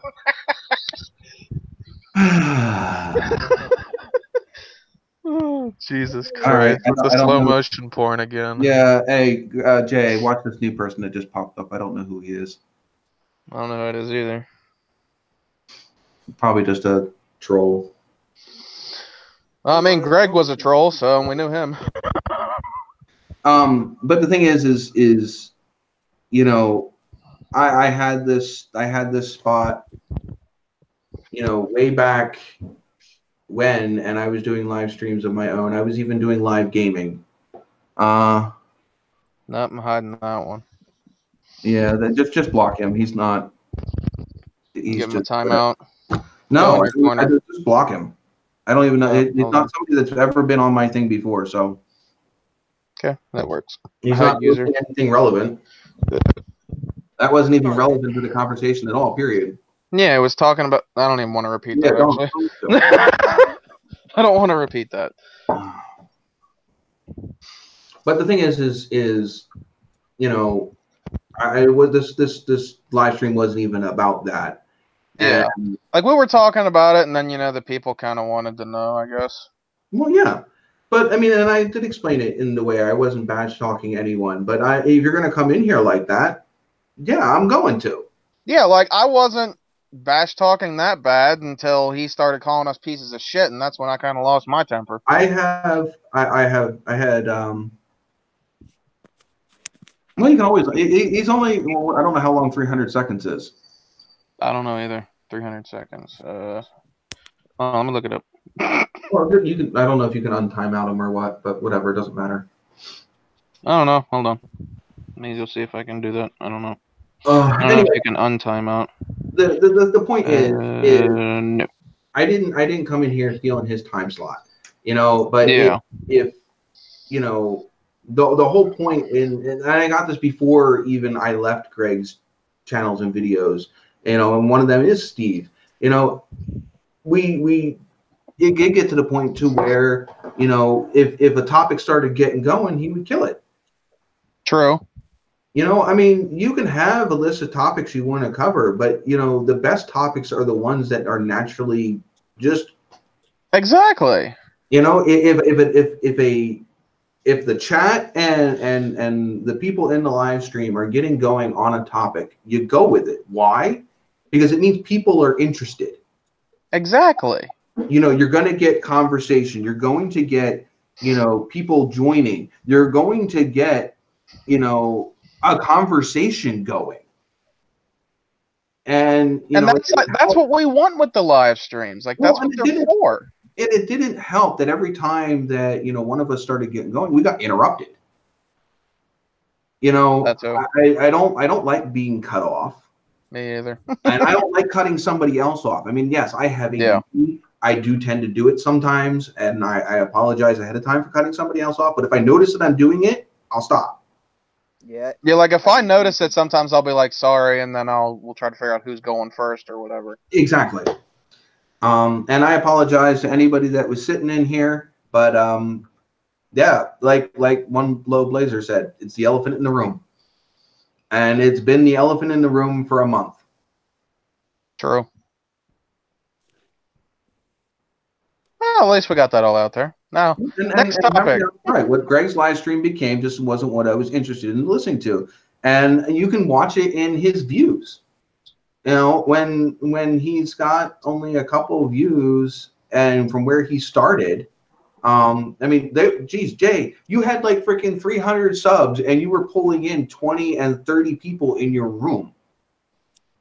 True. Well, I don't know if it was that many, but yeah, it was a lot of. You had 25 and 30 people at one time in. Oh yeah, watching, yeah. Yeah. Well, that's because we also had like before we had like Family Cruising, we had a bunch of bigger guys before too. You have 300 subs, and you're pulling in people like Family Cruising and John Doc, and I think you even had Steve on your channel at one point.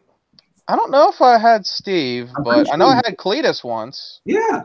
You know, when you're pulling in people like that, why? Because your conversations are interesting. Because people had fun in your live streams. Yeah, like mine was just about a bunch of car people getting together, having fun, and talking about cars. That's it.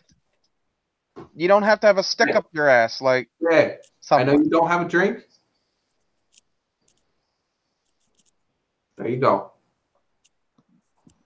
Yeah, like the whole purpose of mine was just to get a bunch of car people together and just talk cars. And that's exactly what it should be. I mean, this kind of puts a damping on what this live stream here was, and it's basically exactly what it is. I mean, if I had a garage attached to this house, fire up the freaking heater, we would be sitting out there doing this live stream, not at my kitchen table. But no, it's like fucking 15 degrees outside and there's no garage. So no, not doing it. Yeah, plus hell, I'm only maybe 10 minutes away from you, Sean? Not even. Not even. I don't think you are even. 10 minutes walk, maybe. Yeah, driving, maybe it's a minute. Yeah, I would say probably like a minute. And agreed, Low Blaze. I do like Cletus. Cletus is the freaking shit. Has anybody seen the video of Cletus on 1320 video back when he had that Camaro, the old school Camaro? And oh my God, that was such an awkward video to watch. Cletus before he was famous. That was before he was discovered. That was Cletus just being some freaking nobody off the freaking street. That's got to be interesting to see. Oh, it was good. It was good. You got to search it. It's on 1320 videos. You got to find it. The 1320 videos, Cletus something with Chevy Camaro. Yeah, I think that's close to the title. Because like I said, he wasn't anybody. I mean, yeah, he had money and he had a car, but he wasn't like YouTube famous. All right, I got to keep up in the trance. Let's see, who do I got here? Oh, I got Straight Six Fan. Welcome. He's one of the I have his sticker, and was it 3 years ago? It's a while ago. He looked like a 17-year-old freaking pimply kid. Cars, trucks, and people with passion about drinking and cars is all good with me. Yep, exactly. By the way, like I said, I definitely want to shout out Straight Six Fan. Him and Old Car Auto Guy have a live stream every week until they both hit 1,000 subs. Wait, who is? Straight Six Fan. He's working on a Ford Fairmount, basically the original Mustang Fox Body platform. Huh. The ugly grandma version of the Ford Fox Body. But yeah, he's doing a budget restoration. He also had that really cool looking radio flyer like go-kart thing going on, like the Rat Rod go-kart. Oh yeah, I see it. That's him. Definitely very much a fan of his channel. Yeah, Let's check them see. out. Well, you're now at 826. Who? Oh, Straight Six fan. Mm-hmm. Glad I could help. I'll get back. I'll get back. Yeah, I have not deleted a single video. If you go back to my first videos, they're only like 2-3 minutes long. They're not edited, and they literally are just. In fact, 4 or 5 of them I filmed in one day that I could have probably edited together and make one video, but I didn't know how to edit back then. And I think everything I uploaded, no, I uploaded them from my computer, but I literally just uploaded the video straight off of my phone and then uploaded them to the computer. I'll be honest, my old videos, it's like I haven't deleted them because it kind of shows like how I've progressed with the editing and filmmaking period. Well, but they're garbage. They really are. my end screen, okay, my end screen.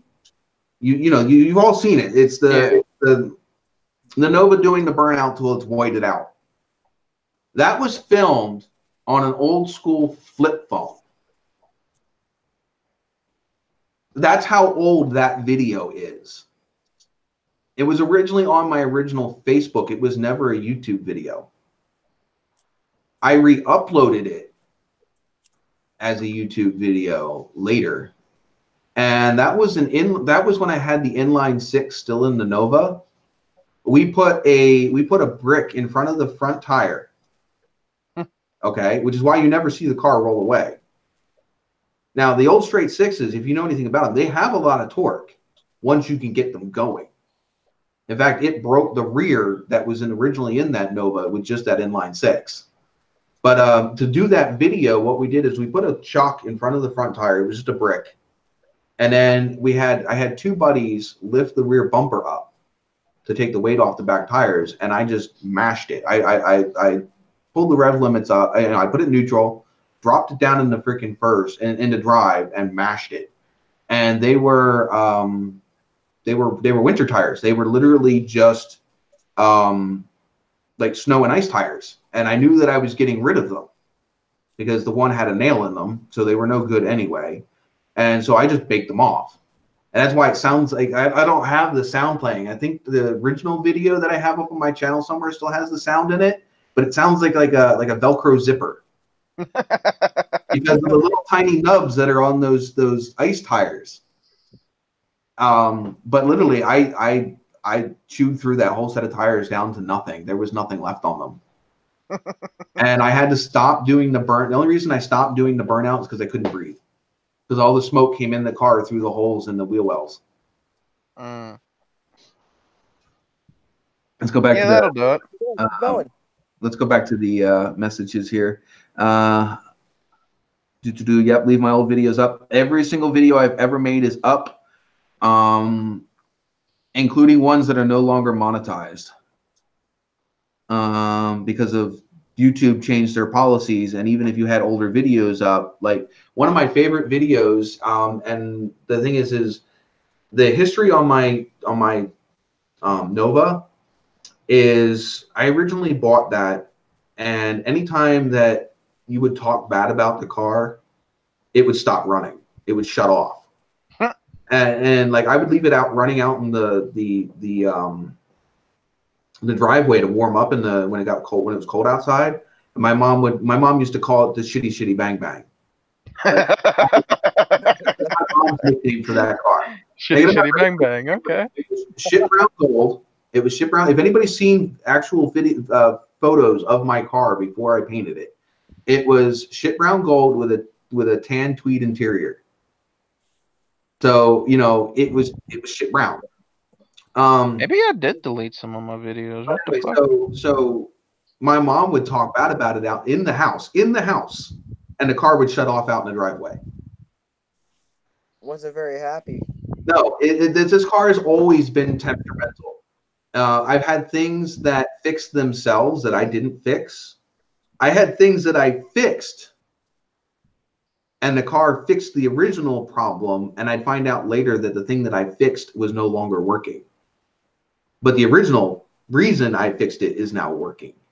When I first got the car, the windshield wipers would never go back to home. And if you went above 60 miles an hour, the windshield wipers would point straight up. that fixed itself. Sounds like it's got a mind of its own. Yeah, and the thing is my first real girlfriend at the time, she's the one that nicknamed the car Christine. She's the one that gave my car the name Christine because the car would shut the car door on her like all the time. It would stay open all day. She'd get in the car and would be like half in the car, half out the car, and all of a sudden the door's closing. It would spontaneously. I think the car was trying to tell you something, Sean. Yes. The car would spontaneously have spiders appear on the passenger side when one of my girlfriends were in the car. It was just all kinds of weird shit. So the nickname of that car is named Christine, and that's where it got its nickname. So I forget where I was going with that. Besides the cool story. I think the car was like, "I'm your woman. Quit with all these women." I mean, it's really heartbreaking for me every time I go to my girlfriend's mom's house and that car is just sitting up there in the field. I mean, I know that I'm getting to it. I know that I've already got the new body. It's sitting there. It's waiting. It's just a matter of getting the other vehicles out of the shop to get that one in. Oh, I know where I was going with this. So anyway, so the if you've ever seen the movie Christine, what's the very first song that plays while the car is being made down the assembly line? And it gets its first kill. See if anybody in the chat can figure it out.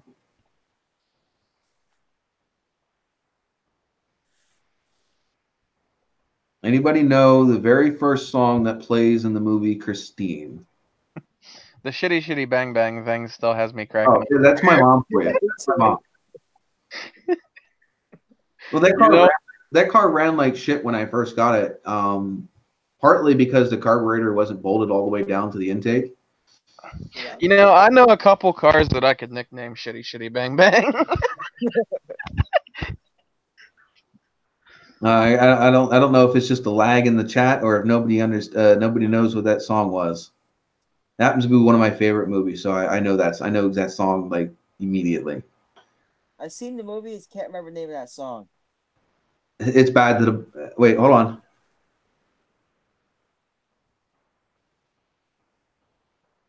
Okay. Oh my God, you've never seen the original Christine movie? Sorry, I haven't either. You got to read the book. The book is way better than the movie, but the movie's still good. Anyway, so the name of the song is "Bad to the Bone." Okay, yeah. You know the song? Yeah. So if you watch, and it's not Chitty Bang Bang, it's Shitty Bang Bang. Yeah, the original movie is Chitty Bang Bang, but that's not the name that my mom gave it. Shitty Bang Bang. And yeah, Steve got it, Bad to the Bone. Anyway, so that's the song that's playing when it comes down the assembly line. Now, whenever I took that car to the car show, I had a CD of music that I used to play in the car because at the time that I was taken to the car show, it had a Kenwood 811 stereo, which is a really good flip hideaway face head unit from Kenwood. In fact, it was one of the original ones that would actually display the name of the song scrolling across the screen from radio stations. You gotta remember this is a long time ago. This is 90s. Got me. So I had two 6-inch rounds in the doors. I had two 5x7s in the right above the armrest for the back seats, and then I had two 6x9s in the back deck lid and two 10-inch subs in the trunk. So the car had some decent sound, and it wasn't like all of the modern stuff you hear where it's all just bass. The car had good sound. It was nice balanced sound. I got two 15s. You want them? Huh? What, 15-inch subs? You want them? Yeah. I might look into it. I have two 15s, a custom box, and amp. Yeah, well, if you've ever seen the back of that TA, which would be the first vehicle they go in, there's not much space. But anyway, so I always played that song along with a few other ones in that car while it was at the car show. So all the doors would be open, the trunk would be open, and you'd have all that nice sound coming out of it. But when I did the rear package tray, I did a custom package tray, which I have a part of it. Hold on, give me half a second. Half a second. Actually, it's been over a full second. But All right, shut up. Anyway, so this is actually part of my rear package tray for the Nova. nice. Now that's all carved out of just hardboard, like the stuff you'd find at the bottom of your dresser drawers. Mm-hmm. So that's all that is. I mean, you can probably see the texture there. It's just hardboard. But I was piecing together that custom rear package tray, and that was the song that was playing in the background. Because back then you could have songs in your YouTube video. You know, you didn't have this copyright shit where you couldn't have popular songs in your videos. In fact, people used to do it all the time. And now that video is demonetized because of that song in the video. And it's just frustrating because there's a lot of songs. I mean, one of the coolest things you used to be able to do is, you know, you had a cool car like the TA or whatever, cruise around in the car, just freaking chilling to the music and, you know, you're basically a ride along, chilling to the radio and just cruising. Now, if I want to film in my car, I can't listen to the radio. True. If I want to go film in my garage and work on my cars, I can't listen to the radio unless I want to put earbuds in. And if you've ever been crawling in and out and underneath a freaking car all the freaking time, a pair of earbuds in your ear or your phone in your pocket is freaking stupid. Because I can't tell you how many times I did this before I learned not to have my cell phone in my pocket while I'm underneath the car. Just don't. It slides out of your hoodie pocket. It slides out of your jean pocket. And the next thing you know, it's slamming on the freaking ground, or it's on the ground and you don't realize it and you roll it over with the creeper or drop something on it and you're out a $900 phone. Yeah. Hey, Impact Garage and Gaming. Nice to see you in here. Now I'm thinking about changing the name of my YouTube channel. Well, and Nikolai, you need to find a focus, and you need to like I've seen in some of your videos, and a lot of them are mainly just something that I would see on like Facebook Live. You need to pick a direction and go with it. Yeah. If you do get, you know, like say your dirt track racing back up and going and stuff, that'd be a nice, great topic for it. You know, just basically following your journey through dirt track racing. That'd be an awesome way to start a channel. I think that's back because I don't think I have the 10, 15 grand roaming around to be able to carve in. Yeah, but I mean, just say something like that. You know, pick a focus of something that you want to do and you want to accomplish, and just start filming your journey going there. Yeah, it doesn't have to be car related. It doesn't have to be anything. It's just whatever you have a passion for, and literally just start filming your journey, and your editing skills and all of that will follow as you do it. I'm living proof of that. Oh man, I guess you're putting in all the electronics in your shop then, Steve. He says his shop's completely torn apart. And Impact Garage, your view on what you put in your videos once you become monetized and you're held accountable for things, it will change. Trust me.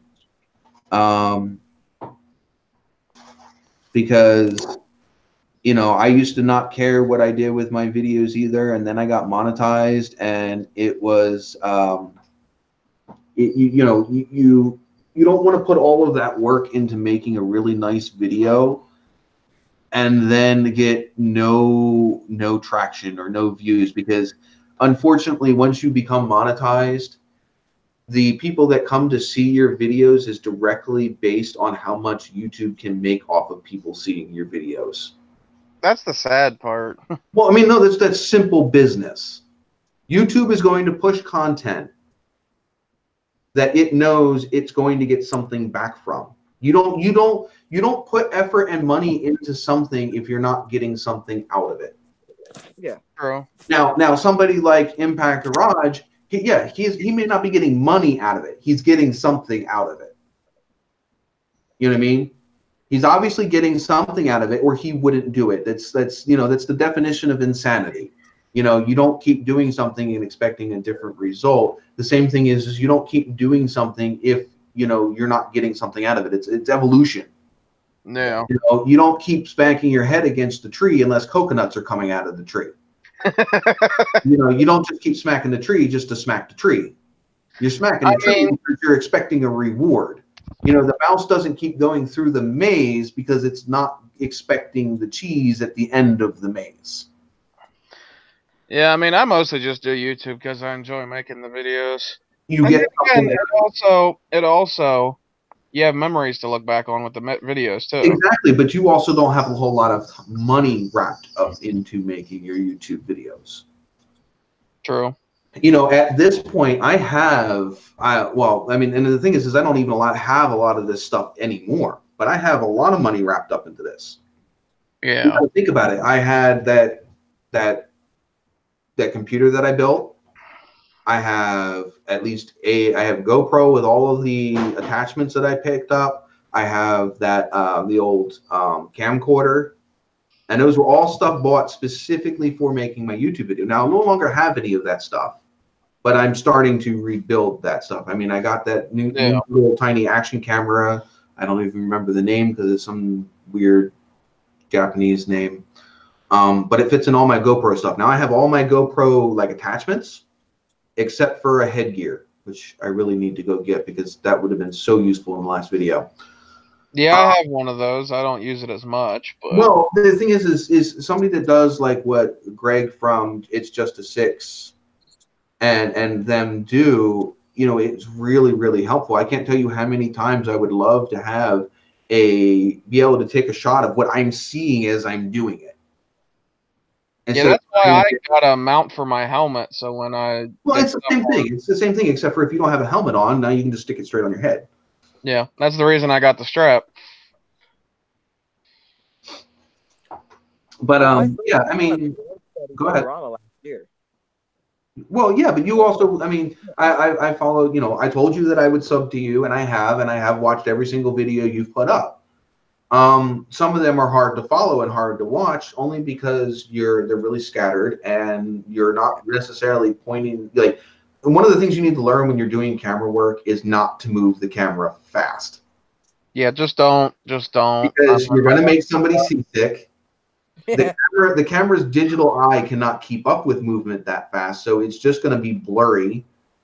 And if you're all over the place, again, the camera's not going to focus on anything and it's not going to see anything. The other thing you can't do is you can't film in the dark. I know you had a really cool video where you were doing the fireworks here in town and stuff like that, but we couldn't see anything. Yeah, that was my problem because I actually wasn't using the camera at the moment. I was using my phone. Well, it's the same thing. Even if you were to use a regular cameras, even mine, I had that really good. I had the Samsung, I had the Sony XR 520, no, the 520 XR. Really, really, really good camera, had a decent night vision. But even that one, if you look at some of my videos when I had that camera, even with night vision, I couldn't film those videos in the day because what was happening wasn't happening during the day. But even with the night vision, the videos are not that great. Yeah. If you have a GoPro or a low-end camera, you're definitely not going to be able to film anything in the dark. Yeah, one thing I've noticed, my phone and the GoPro, they're ass at night. They are. Impact says he really needs a tripod. You can never have too many goddamn tripods. I have one here that is attaching my. It's actually just a webcam. So I have one tripod there. I have a tripod here. This is my main tripod. I have another tripod floating somewhere. I thought it was over here. It might be in my boys' room. I had a little tripod at one point that's broken. I have this thing, which I guess is technically, it's not a tripod, but it's another mount. This was actually for my big camera when I had it. I still use it for my phones. But yeah, you can never have too many camera stands. You can never have too many. You can. There's also no such thing as too many cameras either. Yeah, because you never know. There might be a situation where you got to film multiple different angles or multiple things at one time. Or your one camera goes down and you don't, you know, if you didn't have a backup, That then too. you don't have anything. That too. Another thing is like if you're like when I went out and filmed these autocross track days in 2017. Yeah, I always ended up having to use my phone because one camera would die or I'd run out of batteries or something. So I'd have to switch to another camera to continue it going. Right. Or I just needed 3 different shots. Okay, so let's just say here right now. Camera number 1. Camera 2. Camera 3. Well, that's got to go. Camera 3. Camera 4. Wait, hold on. What was that one? Hold on. Something popped up in my... This one? Oh, yeah. Your audio is going to be garbage. I have that exact camera. Well, I'm not using it for the audio.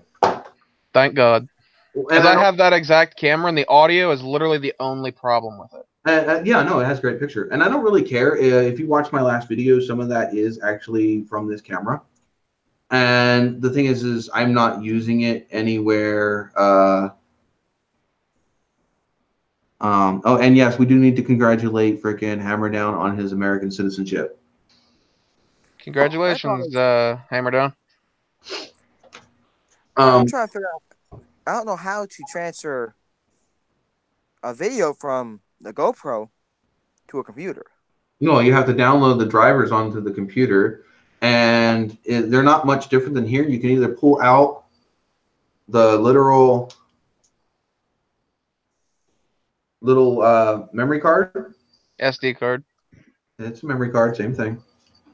Or you can hook your USB port into the side. Now, I know this is not an actual GoPro, but it's basically the same freaking thing. I've had a GoPro, and this literally fits in all my GoPro shit too. Yeah, they do. I think the buttons are a little bit different than the GoPros though, so like case wise and stuff. Well, it has its own plastic case. Yeah, like all the GoPro accessories, mounts and all that stuff work. Yeah, they all work. So you know, then you just plug your little USB thingy here. You know, you plug it into this. You plug it into this goes into the computer, and then you just explore it just like you would your phone. It'll have a file with all of the different files in it, and that's literally you just pull it, drag and drop it into the folder that you want to put it in. Yeah, it's real. You'll get it once you do it for the first time. You'll figure it out. Yeah. Hey, Nikolai, you know where I live, and if you don't know, you have my Facebook. Yeah, good point. I will show you anything that you want to know. As far as editing, as far as uploading and, you know, downloading stuff off of your different, you know, your different cameras and shit.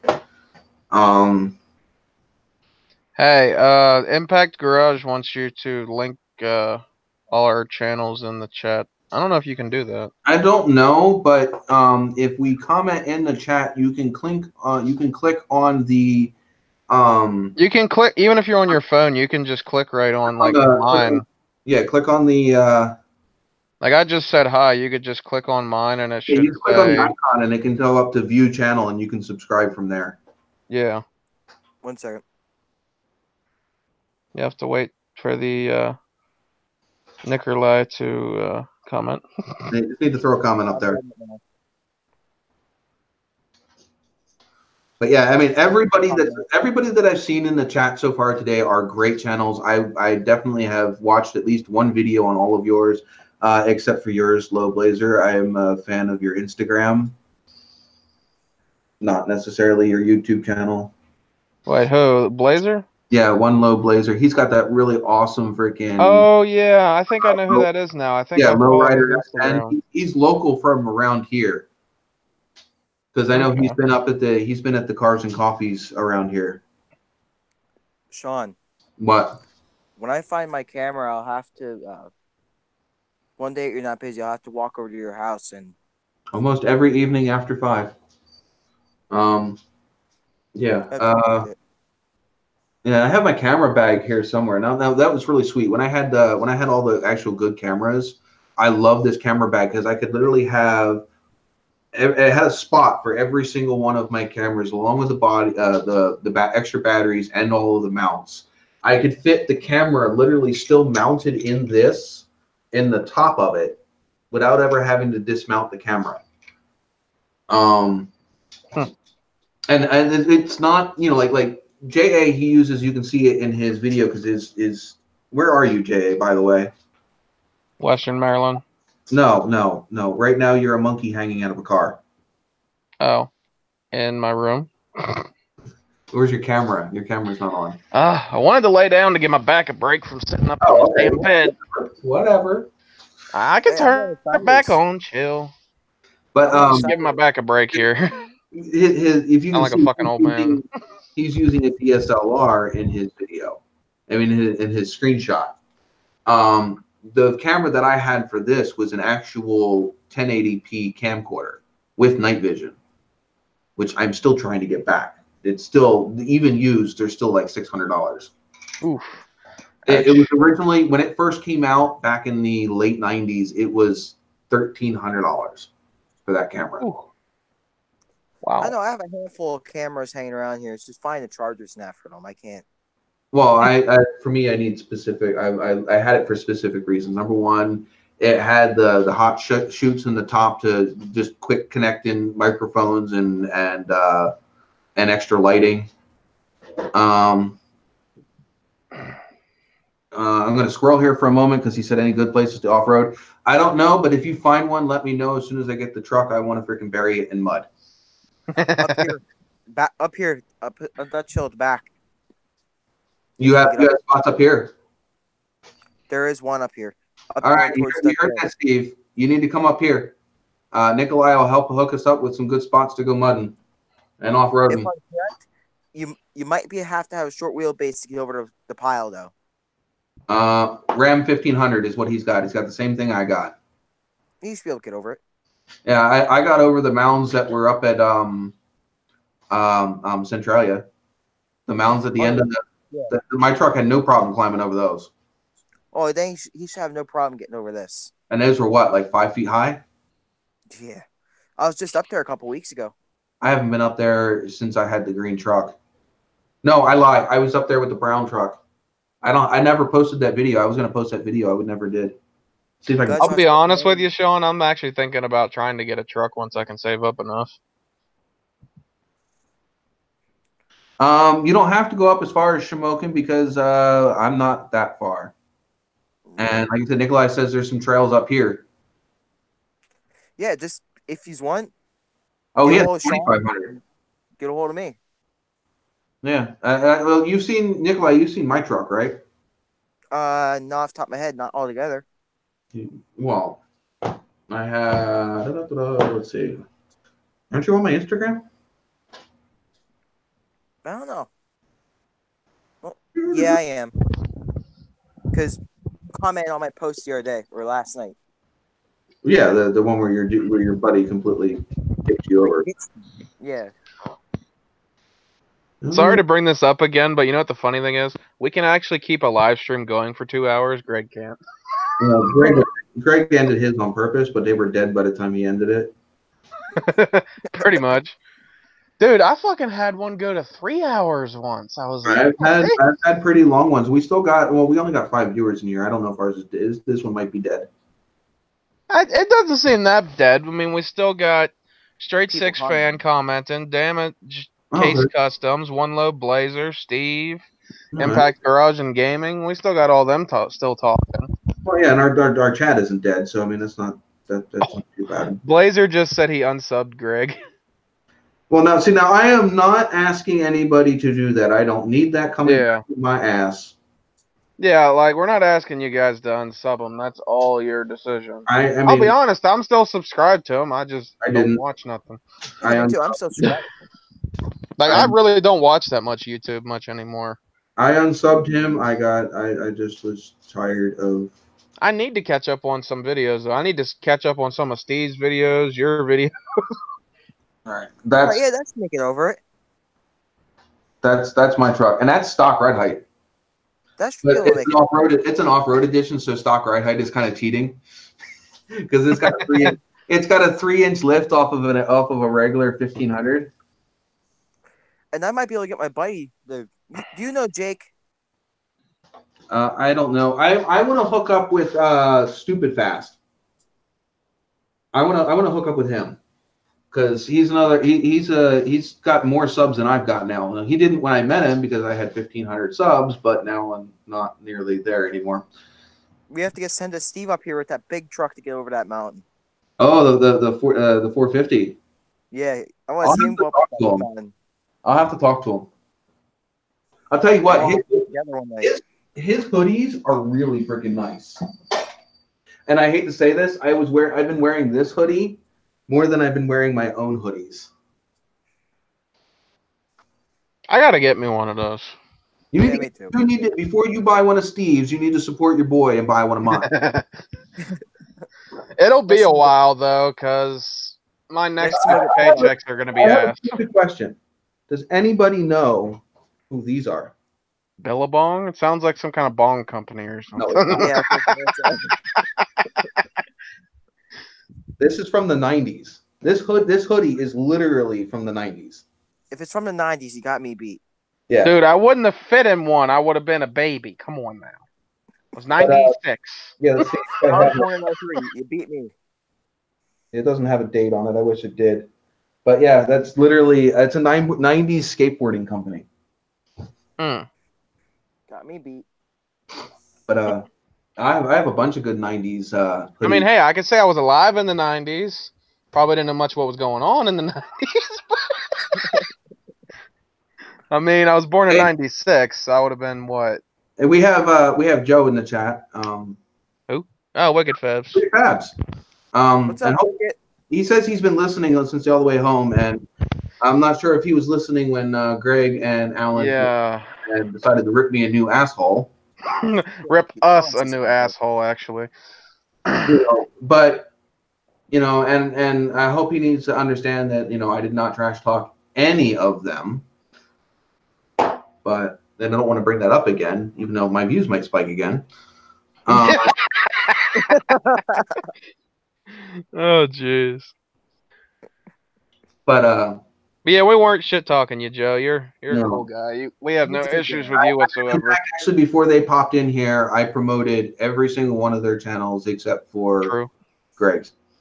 And I didn't knock his channel. I just didn't. Yeah. I didn't give it a shout out. Because honestly, and it is what it is. But no, Sean, if we get your truck up there, those are some pretty tight trails. See, the tight ones, it might not do too well as far as turning radius because that truck does not have a great turning radius. Yeah.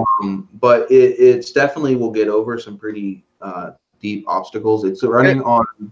It's got like I said, it's got a 3-inch lift over a factory 1500, and that's from factory because it's the off-road edition. It's running on 33 12.5s right now, and it makes those tires look small. Hey, Sean. Is the turning radius on the 3rd gen any better than the 2nd? I don't know. I've never driven a 3rd gen. I was asking because all I've drove out of Dodge trucks was the 3rd gen. So I don't know. It doesn't matter how bad the turning radius is determined by how long the truck is, number one. True. My truck's a pretty long ass freaking truck. Sean, I'll have to get up to. I'll walk up the mountain tomorrow, and I'll get some good pictures of some of the trails. Okay. I don't mind taking the truck up there at some point, but I got to get it running first. Good point. I told you, if you need any help. I need trans. I need money. Well, I'm just saying that too. Yeah, I'll have to hook you up one of the times I'm going up there. Hammerdown saying he was born in the 80s. One Low Brazier was born in 82. I'm a 1983 baby. Well, not baby anymore. What? Got me beat by a couple of years. Oh, wait, hold on. Peanut Gallery is commenting from the bedroom. What? Jess says 1991 is better. Hey, 96. Jess was born in okay. Jess was born in 91. I was born in 83. 96 is where it's at. Come on now. We got Raphael, born in 1988. In fact, actually, I think that's the first time I've seen him comment. Welcome to the chat.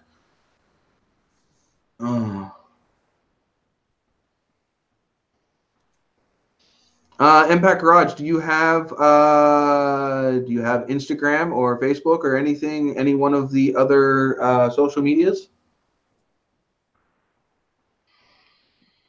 1994. 2003. 2 years older than me. I graduated in 2002. I failed kindergarten twice. Hey, don't feel bad about that one. Fun. I was also floating between. I had a lot of stuff going on in my life at that time, including not having glasses and being undiagnosed ADD, and floating between homes and foster care and all kinds of shit. So I was not doing too well.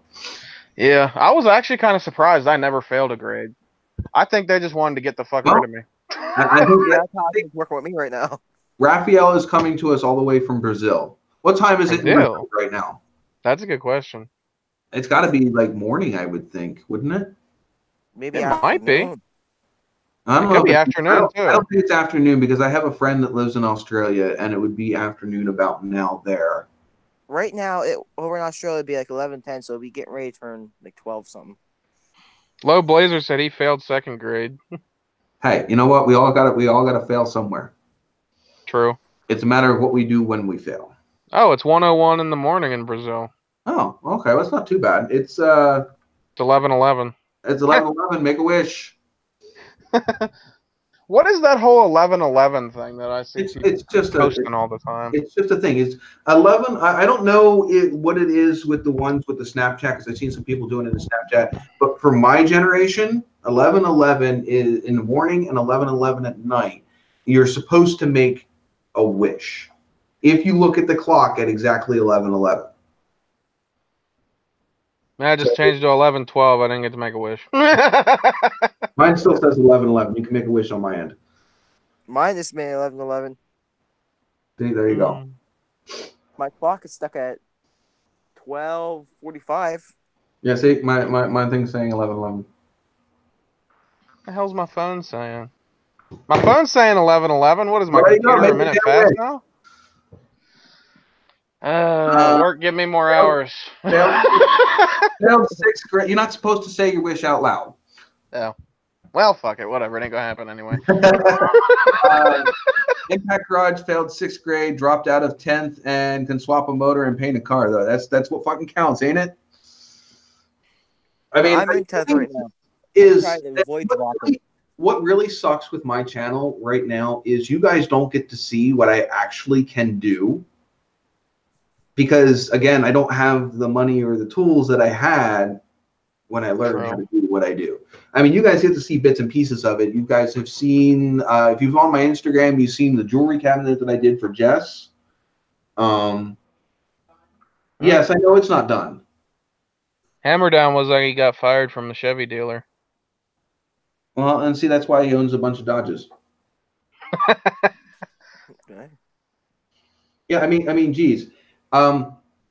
Yeah, I can do shit like this on the computer. That's actually the design for the new shirt or startup. Nice. That's for the Dodge brand shirt for my channel. Well, obviously, I designed every single one of those. Shit, maybe if I ever decide to do doing shirts when I get money, maybe I'll pay you to design it.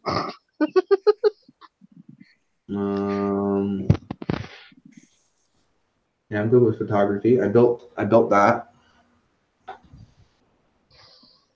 It's a coffee table. Hey, Hey, Sean, I got a question. Like, for your merch, do you have like a website, or are people just Yeah. supposed to actually contact you directly This, for it? this is the jewelry cabinet I did for my girlfriend. Damn. Yes, I know it's not done. I built this entertainment unit from scratch. Nice.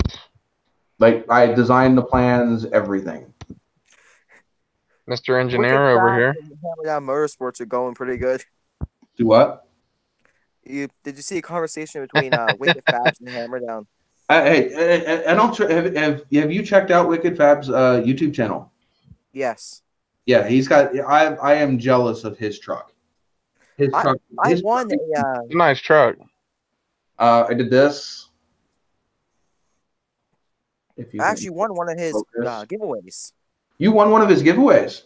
Yeah. I haven't won one of his yet. I still have the thing for it. I just can't put it on a car at the moment. I don't really bother with giveaways anymore. Let somebody else win it. I won. I didn't even know I entered it. In fact, I still have it sitting here. Where is it? One of these days I'll do one when I can afford to do one.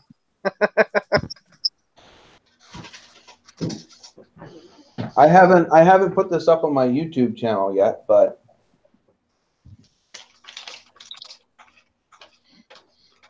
you guys follow him? Upside down, can't see it. Oh yeah, Joey66. Yeah. Oh yeah. It shouldn't be upside down. Oh, excuse me. It might be backwards, but it shouldn't be upside down. No, it's right. What's that one? $50. $50. Won it off of his channel. That's going to tools. I have a shit ton of aircon packs if you need any. Huh? I have a shit ton of tools if you need any. Yeah, but see, I need tools that I don't just borrow. I need tools that I need to add to my collection. I need to get more. All I got was I think it was like a 32-piece set. I need to replace all of my body tools because they were all in the storage unit I lost. Tools. I have to make my way out to the junkyard too. I have so much shit to go out to the junkyard. I need to pull a whole front end off of the Kia. Let's see. Fired from a Chevy dealership when he was 16.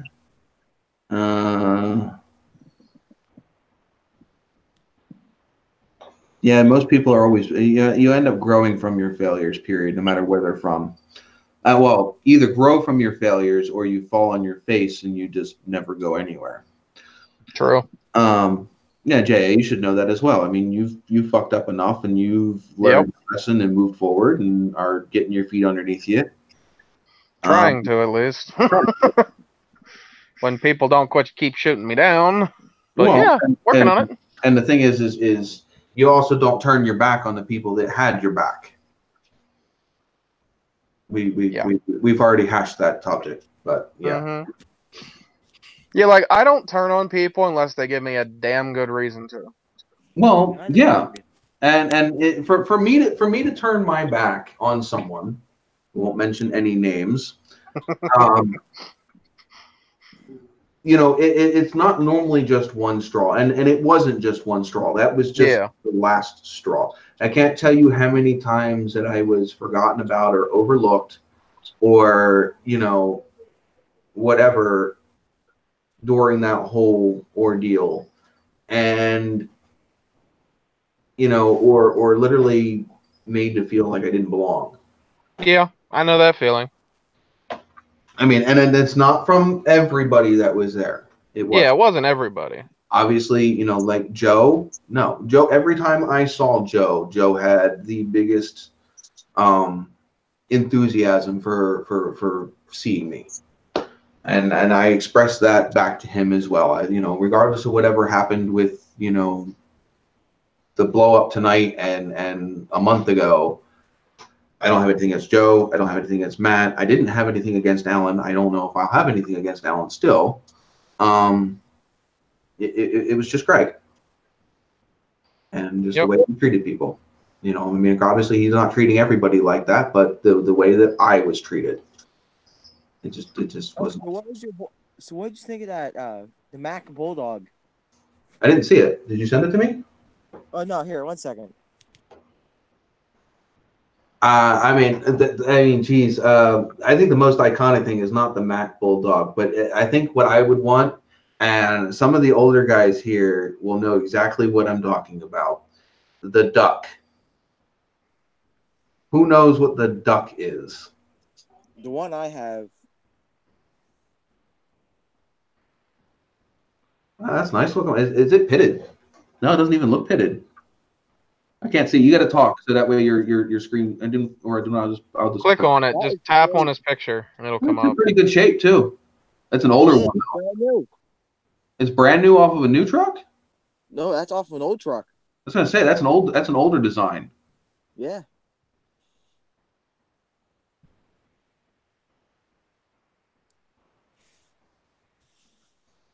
I'll tell you what, Hammer Down. You said you love your 72 Dart, and I actually agree with him. I really like his 72 Dart. But just driving a classic car in general is an experience. It is something. Is the whole feel of those classic cars. You can't get that in any of the new cars.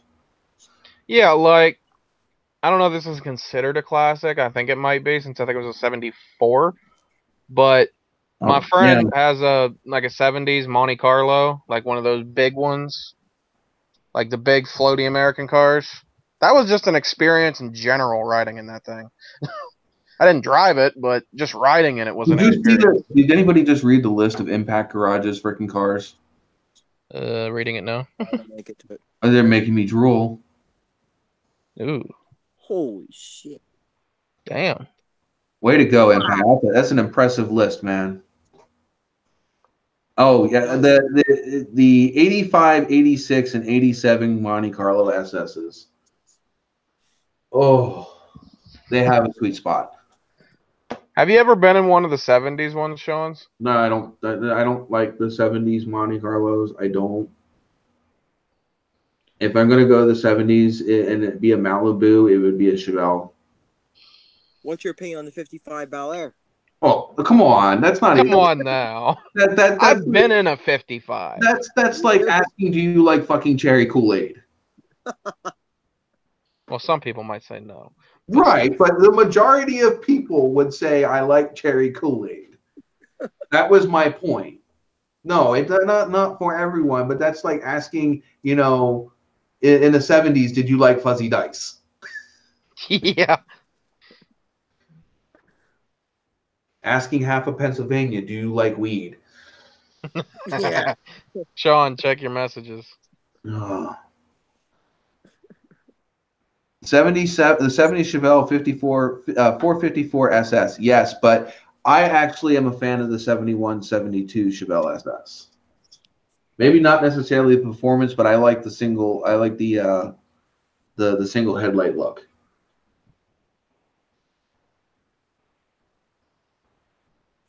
One second, I'm looking for something. Yeah, I know what they look. My friend Will likes those. I just thought it was kind of cool, like the little, how it bumps out on the side. Like the fender sticks out. I don't know what exactly you call it, but. And the white interior was cool, too. Not so good if you got mud on your boots, but. Other than that, it was just an experience being in like a big old American car. That was my first time in one of those. It's a nice car, though. It was in great condition. I just sent you the photo of that truck we were using to haul that car. All right, hold on.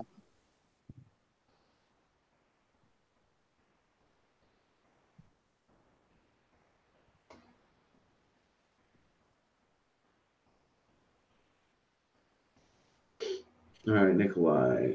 Oh, I've seen. This is the truck that you sent me the other day. Yeah. I have other photos of this truck. That's not the one that ended up through the trees that killed. No, that can't be that truck. No, what was that? Halloween. That was Halloween Parade night, wasn't it? Yeah, the one I bombed you with all the candy.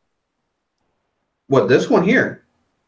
No, the night that three-way fatal was? Yeah. That was the night I bombed you and I think it was your son with And- all the candy. Yeah, and my girl. Yeah. But that was that truck that was involved in that accident, or No, that was the truck that was hauling the dirt track car. okay, There's a before and after there. right. I was just trying to figure out. I know who screwed over. You know, the not the Now that accident that night, because I know somebody came out from one of the side streets on what is it 902 or 209 or whatever. 209. What happened was they were both. One came out of one of the coal pits, going out towards Pottsville. Well, the GTI was flying. They said the meter was tacked at 120. Well, he smacked the Dodge Ram, sent the Dodge Ram flying, and Not this Dodge Ram in your pictures though. no, that's not a Dodge Ram's in the picture I sent you. No. So the guy came. The car came out of the side street. No, the truck came out of the side street. Was the truck in the wrong or the car in the wrong? The car. Car was in the wrong. Well, they're really both at the wrong. Car was flying. The truck was. Driver was drunk. Okay. So they were both on the wrong. But I got a question. If the driver of the truck was not drunk, would it have changed that accident? No. No, because I don't. See, that's what I don't get. I hate it when I understand, no drinking and driving, and I never promote drinking and driving. But when you have an accident involving a drunk driver, yet the drunk driver isn't the one that caused the accident, but yet they all still jump on the drunk driver. Yeah, and it wasn't the drunk driver's fault though. Right. If you say it to me, I'll say it was both at fault. Right. Now, I never got told who was fully at fault, which Right. it wouldn't have mattered anyway because it was a triple fatal. And everybody died. Everybody died from that one. Not everybody. One girl made out at the one that I go to school with. Mm. What was she in? Was she in the car or the truck? She was in the truck. Yeah. And she was actually moving herself. She crawled out of the truck. Right. You had to have seen pictures of it. I'll see if I can find the article again. I'll send it to you. It was bad. Jeez. If you can add me and Jay in a group chat, I have the pictures and that stuff. Yeah, I could probably add you to it. I'll do that later, probably tomorrow. Oh, I don't even know what time it is. It's 11:30. We still got people in here wanting the chit chat. I don't have a problem staying on. I don't have work tomorrow. Me neither. I don't either. I'm off the entire week. I'll stay on as long as people want to keep talking.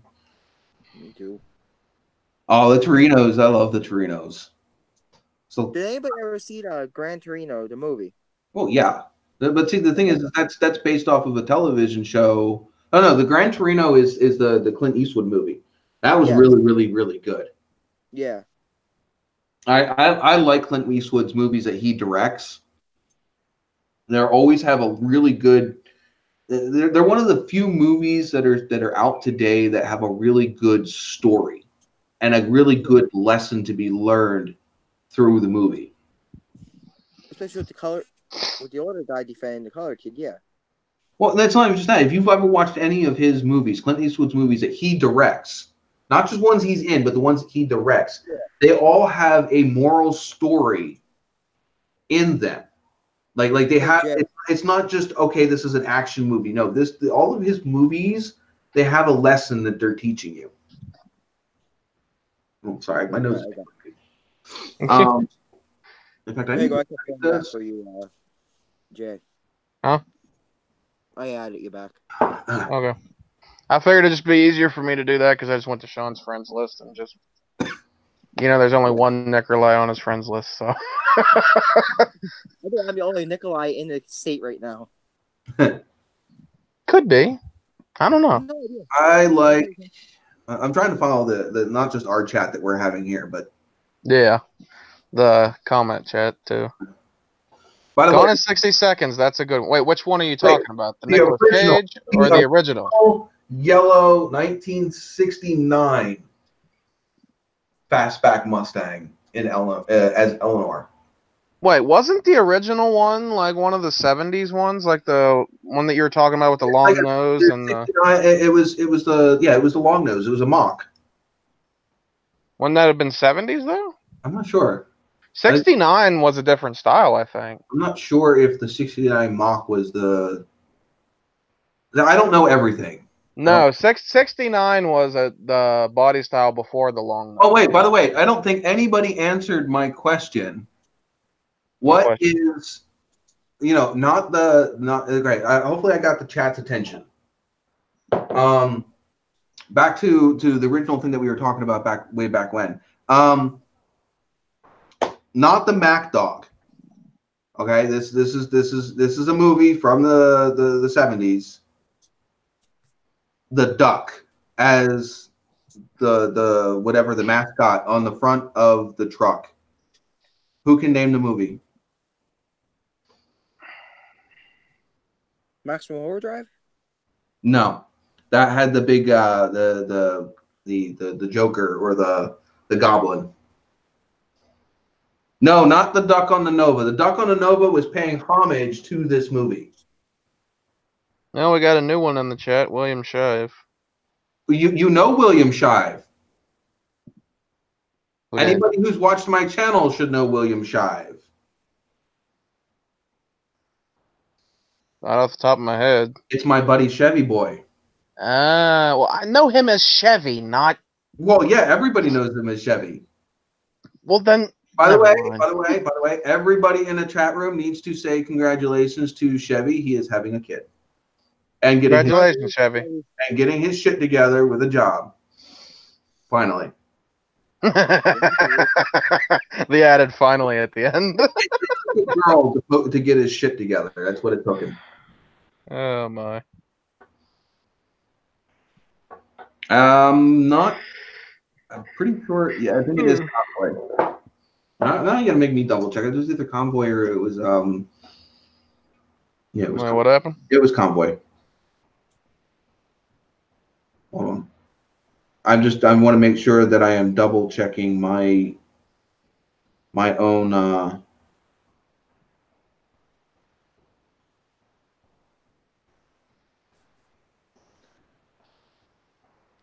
Hey Jay, Mm. I'm sending you photos of that Camaro I used to race. Okay. There you go.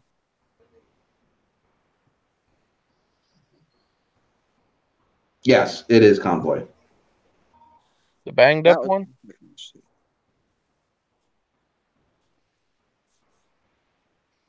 What year? What generation Camaro is that? I can't tell because it's so crooked.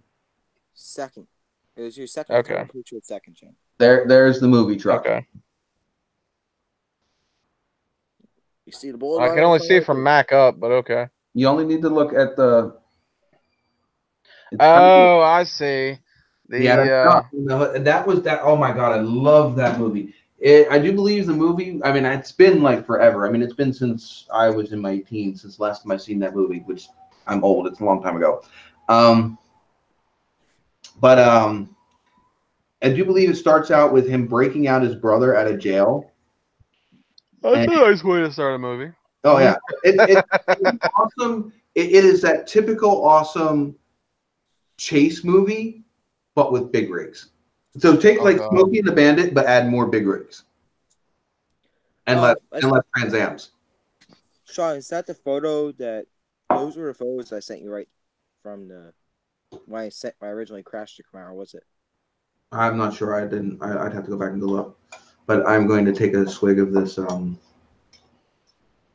spring water. You should have seen me New Year's. I was smashed. I don't want to hear that on here. I know. Now that I know how old you are, I don't want to hear that. Yeah, I know. I don't. I am not condoning that.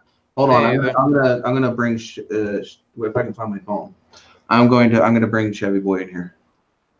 Okay. Chevy needs to go check out his Facebook. Why do you have a target behind your head?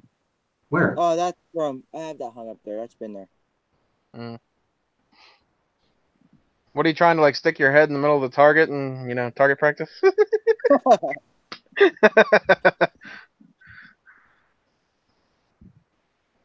Hammer down's like vanishing point. Anyone? That's another good one. Anybody watch Nick's Garage on YouTube? I don't think so. He's another Canadian. I don't think I do. If anybody watches Nick's Garage, he is restoring a Vanishing Point Challenger. Vanishing Point. Give me the storyline on Vanishing Point. Like what's it about? All I know is it's a really good car chase across the desert movie. I mean, What was it? A white Challenger and a black Charger? a white Challenger. That's all I know. Okay, white Challenger, black Charger. If it's that, then I think Impact I've seen the asking me chase. if my Nova has a 700 R4. No, it does not. It has a street strip clutch pack and valve body turbo 350.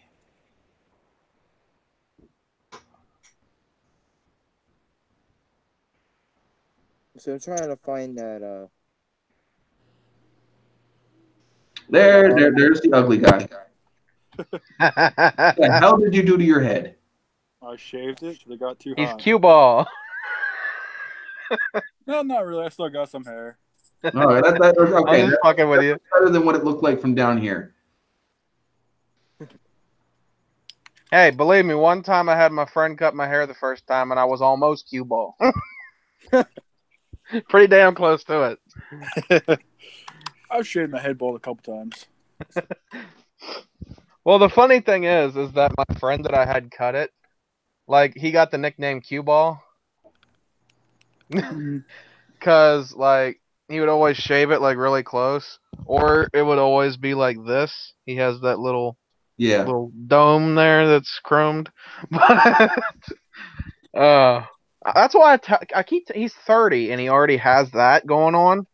I just keep telling him, keep your hair short. You look a lot better with your hair shorter than, the old grandpa dome going on. I've let my one buddy shave my head already to give me a mohawk. And my mohawk was just swirlies all the way down. Oh, jeez. It's still there. Let's see. I got a good picture of it when it was up. I don't know. I mean, I know most people in here have seen my mohawk. Yeah, I think I remember your mohawk. I remember the first time I saw it, I was like, whoa. Did not expect that one. But okay, that works. Let's see if do you know what? I'm gonna actually pull up my actual photos and see if I can find an old when I had it as a 12-inch. Oh, Talking about when you had it spiked. Way back when. This should be good.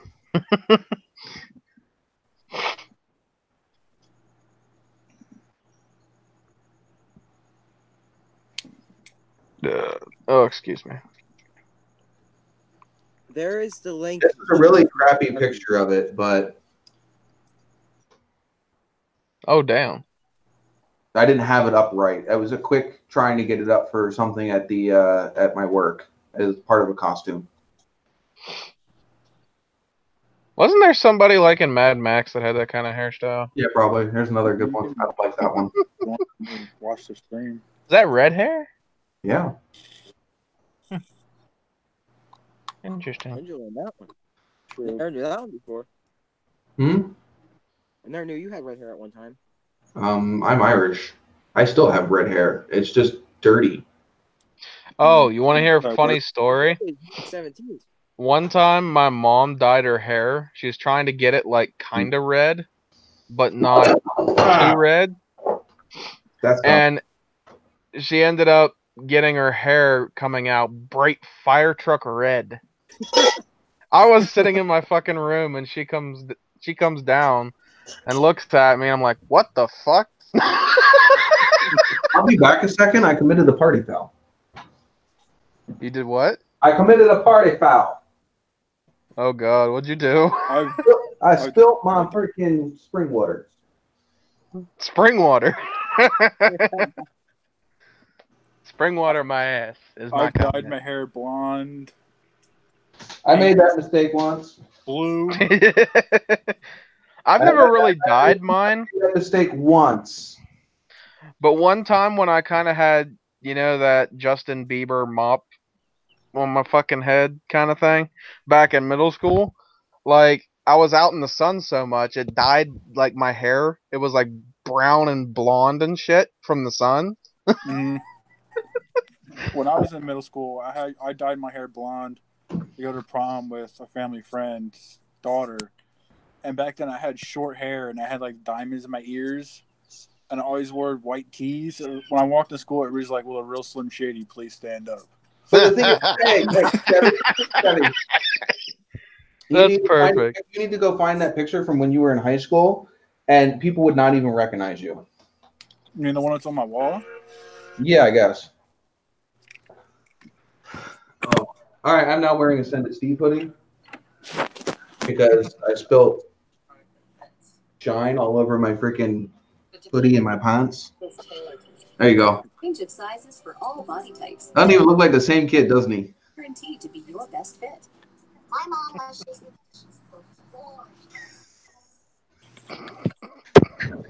All right, let's see.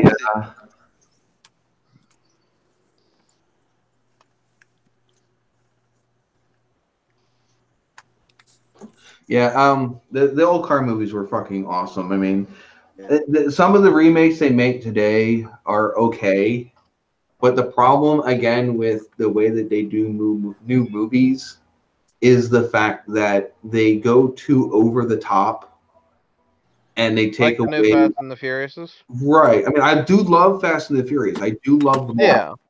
But the thing is it takes away from the cars being what they are. You know, like, yeah, like Vanishing Point and Smokey and the Bandit in the Dukes of Hazzard. You know, yes, they were doing things that normal cars couldn't do, but they were still doing them with normal cars. You know, they weren't. It wasn't a CGI of some car doing a jump 200 feet over a bridge. You know, it was a real car that was doing the jump. Now, nobody said that car was still stock anymore, but it was a legit, real physical car doing that stunt. Like, that's one thing I was thinking about today is, like, you know the old Need for Speed games and shit? Mm-hmm. And then now they're up to this new one, Payback. I mean, it's okay, but it's like fucking Fast and the Furious is what it is. Mm-hmm. Yeah. They've went the Fast and the Furious route, and I'm like, just because it's where people want it to be. I don't. Well, no, because you like the old shit. I'd rather them go back to Underground 2. I didn't even like those. Dude, you need to go back further. You need to go back further. You need to go back to the original Most Wanted. Well, yeah, Most Wanted Hot Pursuit games. You need to bring them back with better graphics. And that's where those games need to be, because that's when those games were fun. You had cars that had normal limits. Like they couldn't go faster than what they actually could go, you know, and you know, you had cop cars with the same normal limits. Yeah, like that's the one thing about Payback. Because today I tried playing it and I was trying to get this Challenger that was like you can only get within this time frame. The fucking cops are ridiculous. Oh yeah, I'm like, it's so OP now. It's not even funny. It's like they kept busting me because they kept sticking me in a fucking corner and there's like 20 different cops and they just keep coming. It's like, this ain't even fucking realistic. This is ridiculous. And it's like, I'm going a fucking 190 or something and the cop's right next to me. Like, what the fuck?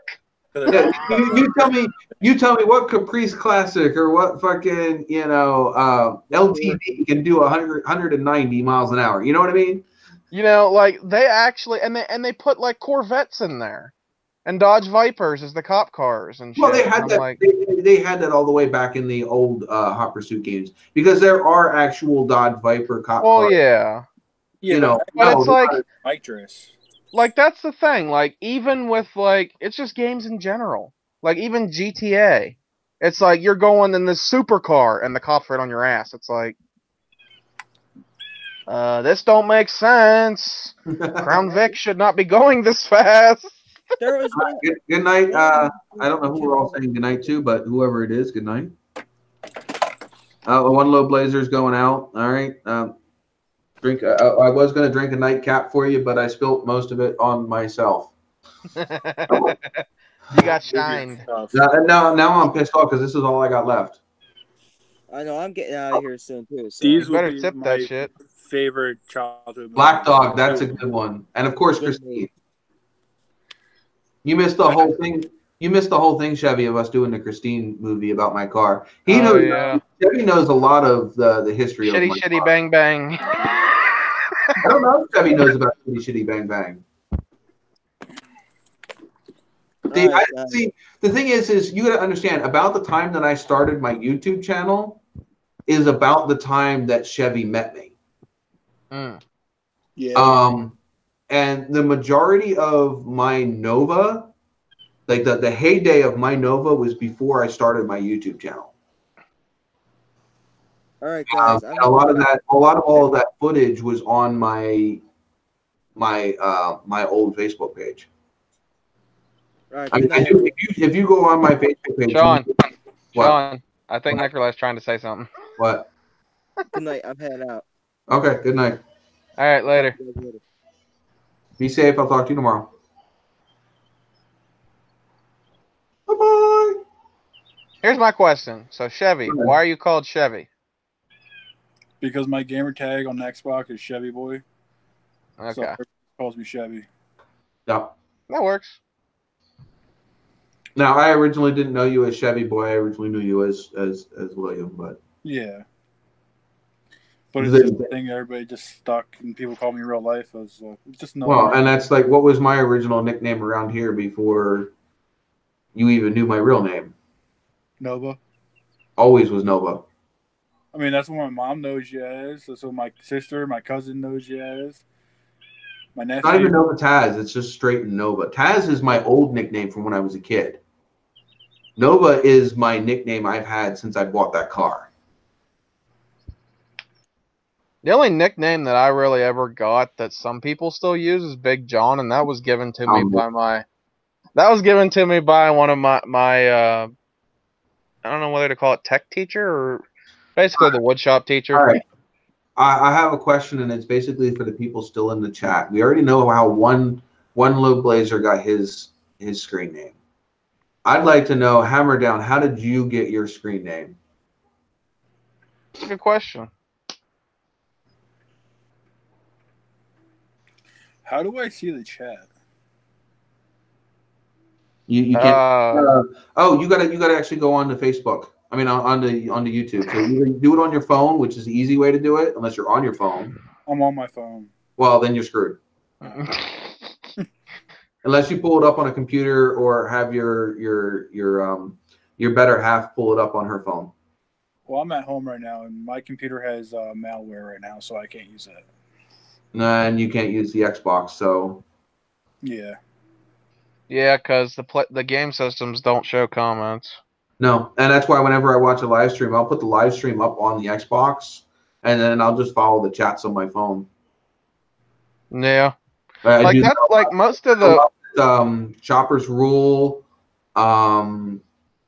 Who's other ones that I jump in all the time?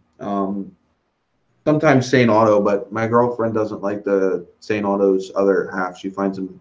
She's just not allowed to watch Sane Auto when she's home. But I do the same thing when I'm streaming on Xbox. I'll be streaming on Xbox, but I'll bring the chat up on my phone. Yeah. I mean, I could bring it up on the Xbox, but it blocks. It's annoying. Screen. And you can't reply then either. Yeah. Yeah, I mostly watch all my on. videos on my PS4 most of the time. Okay, Hammerdown has clued us into the mystery of his name. He goes, a buddy I've seen you drop the hammer in that thing, and that was my 90 Z20. The Z24s were quick for a little tiny car. And he says, I still have it. You still have the Z24?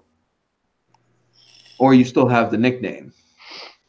My name is I'm Pack Junkie on PSN, but it came up with when I used to play the car crashing game Burnout Paradise all day.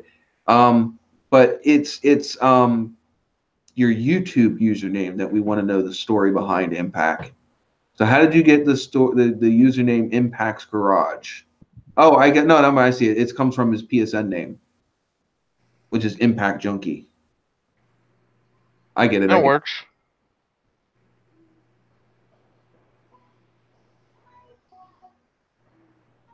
That's pretty sweet there, Steve. He still has his car.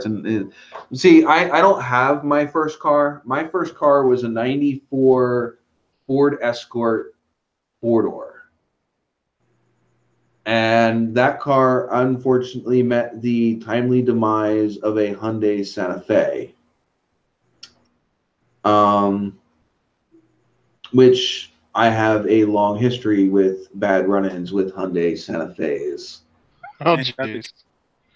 I have several accidents. I have only had a few accidents in my life, and the majority of them have involved a Hyundai Santa Fe. Jeez. The vehicle that smashed the rear of my Nova. Now, granted, that one I won. I drove away. It didn't. The car that literally killed itself on the back bumper of my Nova was also a Hyundai Santa Fe. And there was another accident. I forget what that one was.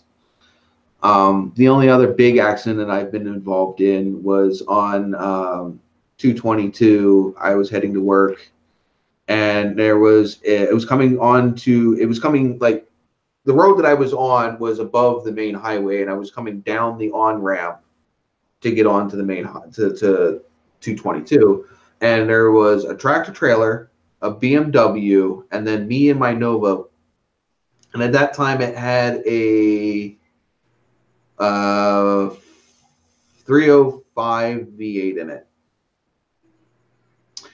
And I literally had just gotten on the throttle. I heard the secondaries open up. So I was all 4 barrels were open.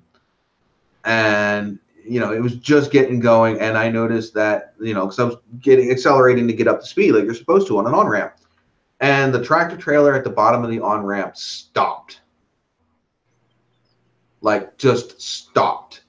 And, of course, the BMW behind that, being a BMW, it stopped pretty good. Me being in the classic muscle car that was originally an inline-6 car that now has a big V8 in it, that was just getting going, I wasn't going to stop. Not as fast as that BMW did. So I made a left, swung out into, I went to go swing out into the fast lane because I did look behind me. There was the car that was coming up coming up. I should have been well up to speed by the time it got to me. I was already doing 45, 50, and the speed limit's 55 on that road. So I should have been fine. That car was doing well beyond 55 miles an hour. And it was like a 90s Grand Prix or Grand Prix. And it clipped the whole driver's side of my car from wheel well to wheel well. I do have photographs of that, the aftermath of that accident on my Facebook page.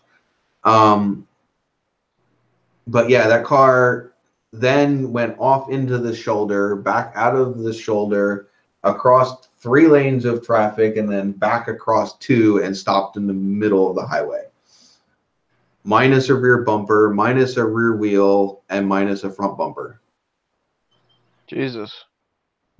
And the car was almost on its side. Like when it came back across to where it landed, it was on its side coming across that and then came back down onto the 3 wheels that it had left.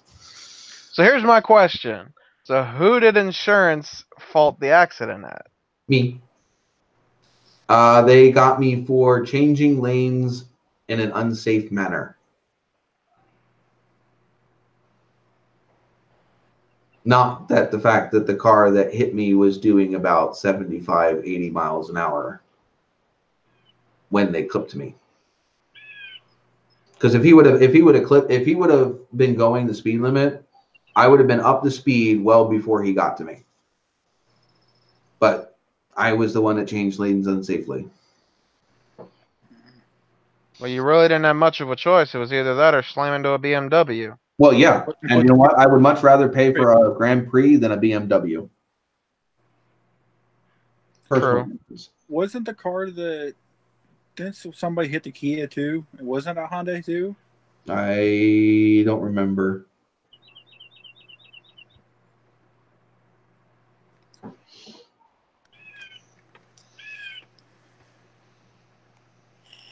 Hold on, I'm trying to pull up pictures here.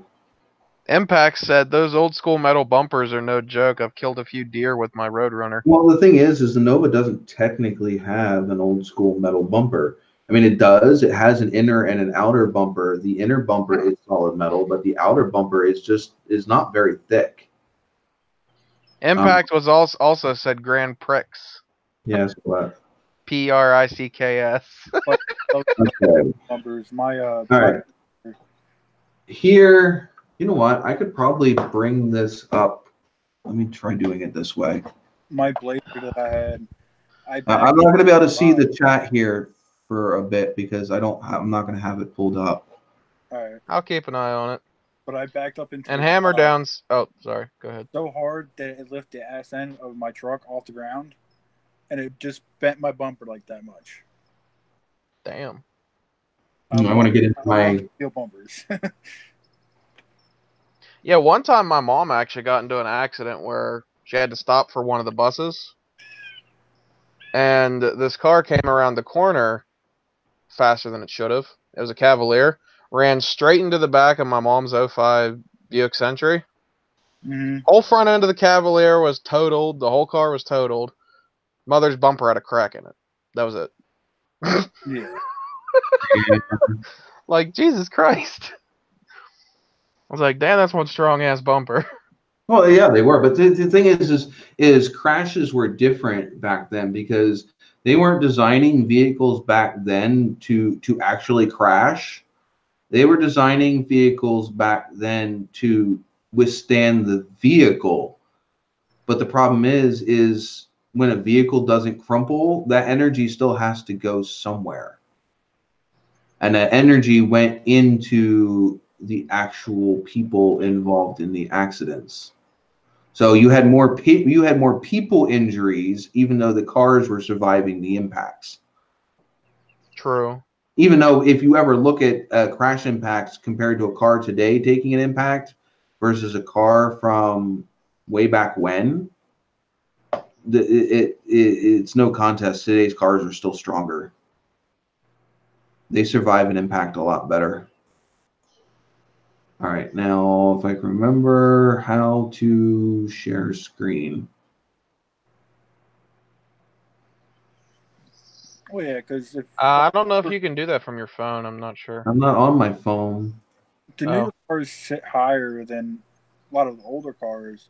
Like I've seen accidents involve newer cars and classic cars, and 95% of the time when they total out the classic car, they're hitting them above the frame.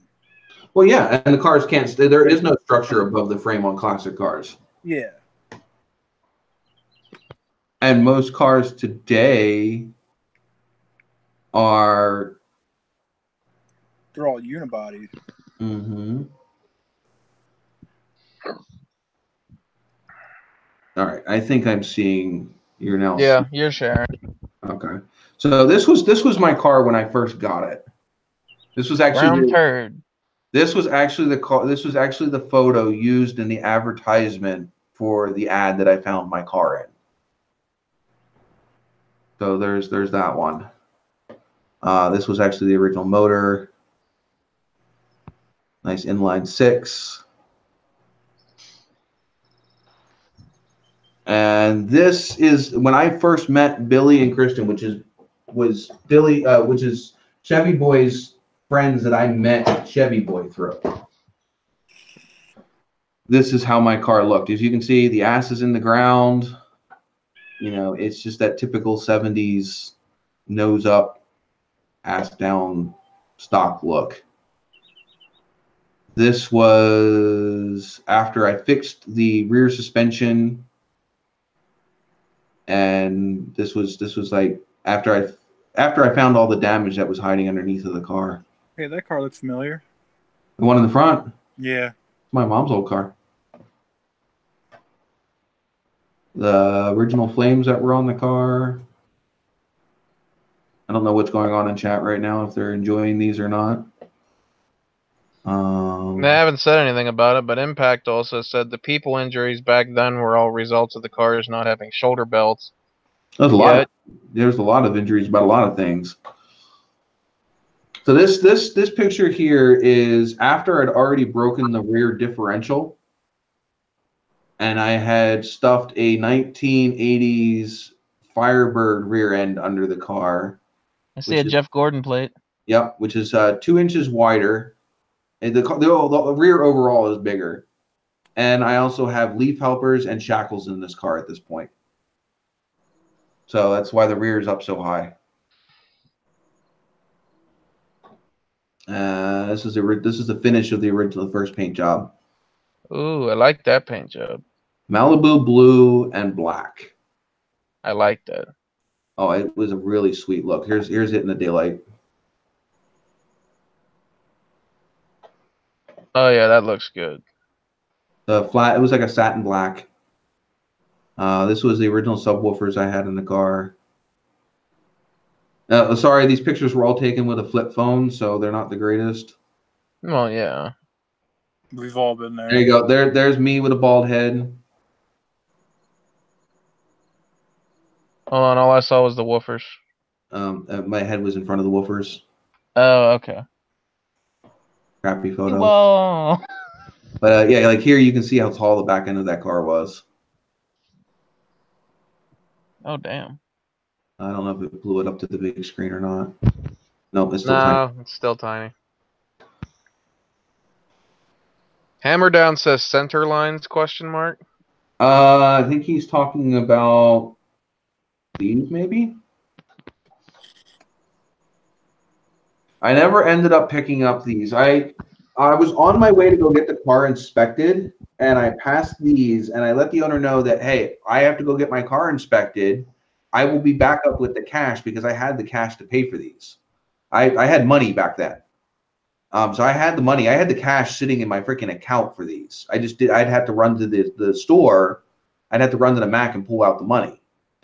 And then I was going to throw these on the car. But I had to get the car inspected because it was out of inspection and I had an appointment. So by the time I got back from getting the car inspected, they were gone. I wanted those so bad. But good thing is my girlfriend at the time, her dad had these sitting. So I ended up picking up these, which I then sandblasted all the centers and painted them black like the two back ones are. This is the original 305 that I bought because Billy said was a good motor, and here every single one of the main bearings was toast, and the connecting rod and main bearings was all toast. This motor was never rebuilt. It was just freshened up with new gaskets. I ended up having to replace all of the main bearings in a driveway, a gravel driveway on my back. Ouch. But let's see. This is the Krieger's done. Could be worse. Could be laying on your back, taking the transmission out of the truck. I did do that. I did that. I was laying on my back taking this transmission out of this car by myself in a snowstorm. No, I'm talking about when we took the transmission out of the truck in the driveway and stuff. Well, yeah, but you got to remember, when I had this car, we lived in Stoutsburg. Yeah. I changed the transmission in this car by myself in the snow because I needed to go to work. I started pulling it out at like 8 o'clock in the morning. I had to be at work by 3. Here's like one of my favorite pictures of that car. Nice. Again, back when I had money. This was us pulling the engine out and putting that 350. This is that same blue motor here before I threw it in the car. Before I knew that it had a shot bottom end. There's my old Jeep. And there's George. All the way off to the left. But yeah, this is right here is where I did the bearings in this car. Never pulled the motor. I just dropped the pan and did the bearings right in the car. Jeez. In fact, this is actually the picture from me. So was all this from 2011, or were those earlier and then posted? Though? No, these are reposted because I lost my whole account. So what year around was this? Like 2010. Okay. But yeah, this is me doing the bearings in this car right there. We're not going to.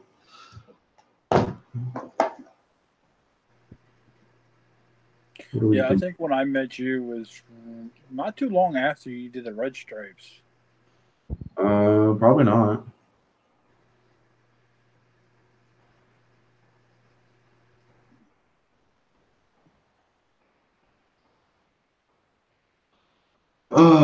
I can't stay on here too much longer, but yeah, I'm probably gonna hop off here soon. To be honest, it's already 12.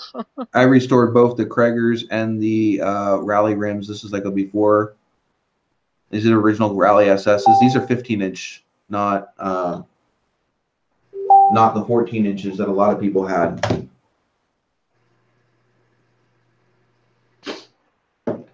And then this is them restored.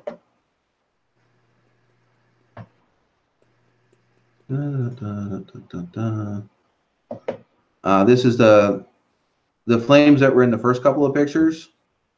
They're still buried in this paint. Huh.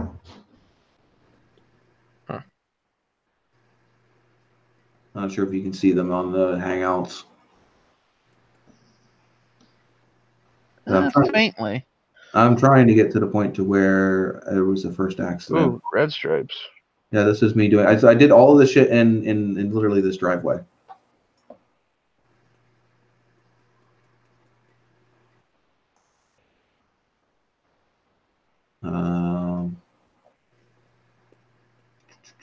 So what made you switch to the red stripes instead of the blue? Something different. I wanted something that popped at the car shows.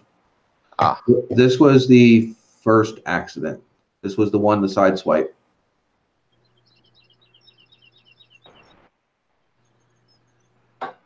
If you can see it. You also forgot about the tire blowing out too. That's later. Oh, was it?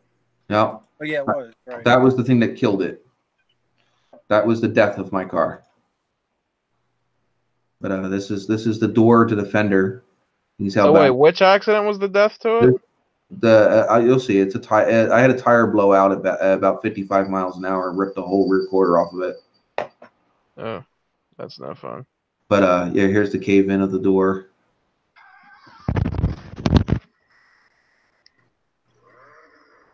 Then I fixed it. Is that a rotary engine in a fucking boat? I don't know.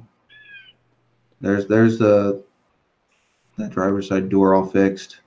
Took it to a car show. This is actually the same side that was hit. A little bigger. You can see, you can barely even see there was any damage. Then I got hit in the ass. That's these pictures. This was the damage from the Santa Fe.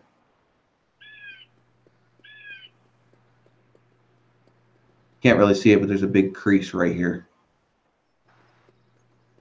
You can see it in this one. Oh yeah. That was the hood of the Santa Fe. That just tells you how high the back of my car is. This was more damage from bullshit. The back of the Nova has, what is it, 3-inch lift shackles, right? 4-inch. Is it 4-inch? Plus the tall tires.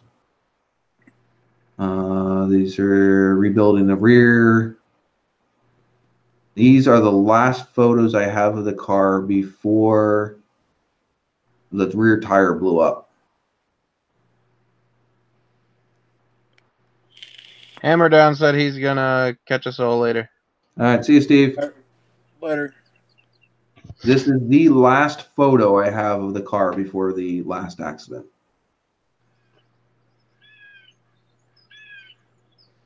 This was at the Poor Bastards car show in I want to say Red Lion, but I'm not. I don't think it's right.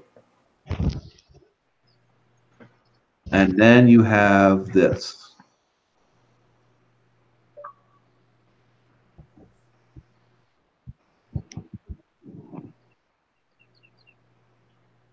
That was my driver's side rear tire. Jeez. Now you got to remember that tire was 12 inches wide, and in that picture, it's about 7 inches wide. Good Lord. It blew the tread off and then blew up like a giant donut. This is reconstruction.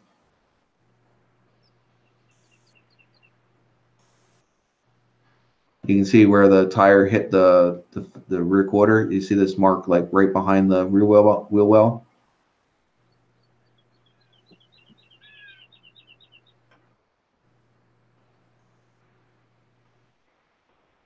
I don't have any pictures of the car right after the accident.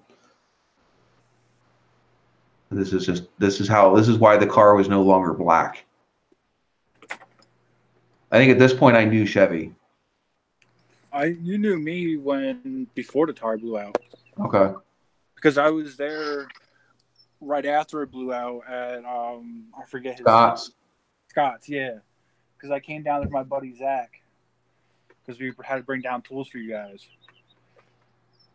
There's how twisted the rear bumper was from the accident with the Santa Fe.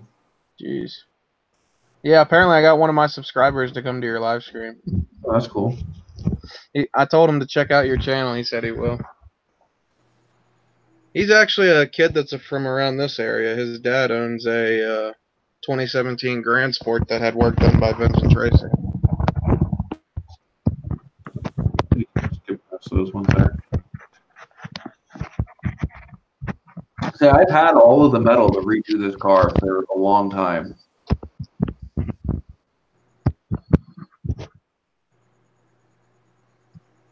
So like this here, this is the this big box here. That's the wheel tubs. That's the exhaust on the. That's actually the exhaust that's on the TA right now, right there. Huh.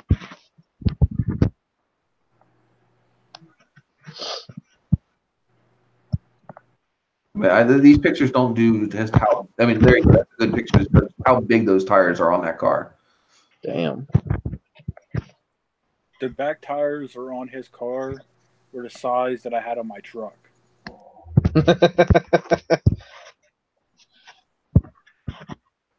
This is just there's the paint scheme that I'm going for the Nova.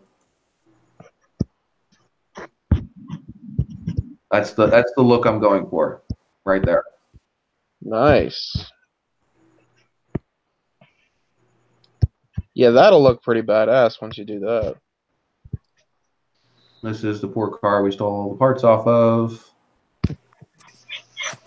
But a funny story was when we pulled all the parts off of this car, I do believe me, Chevy, Billy, and George were all still drunk off of our ass, and it was 10 o'clock in the morning the next day.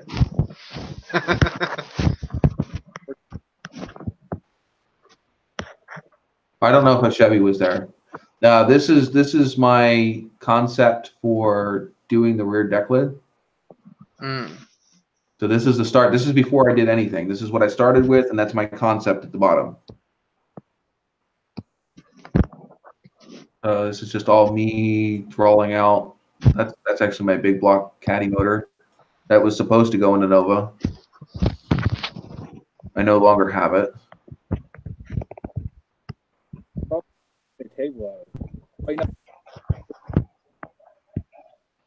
So here you can see the concept.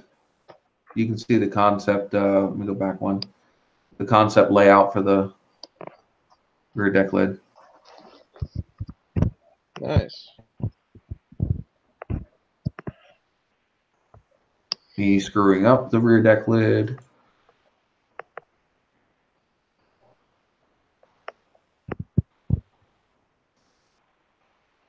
Another donation to the Nova parts.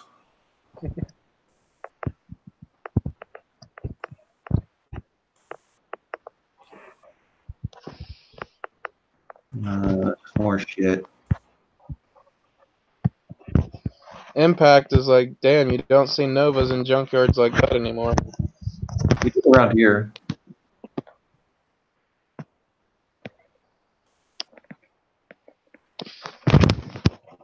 This is when I was still driving the car. This is about the time that I started my YouTube channels, right about here. Cleaning up parts to redo them before and after.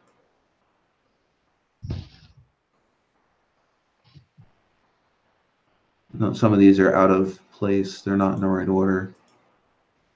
There you go. There's a nice picture of how big that back tire is. Mm-hmm. There you go. There's one of the finished Chevy symbols for the speaker holes.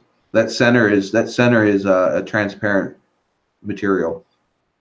It's black, but you can like, it's like, I don't know, like pantyhose kind of material.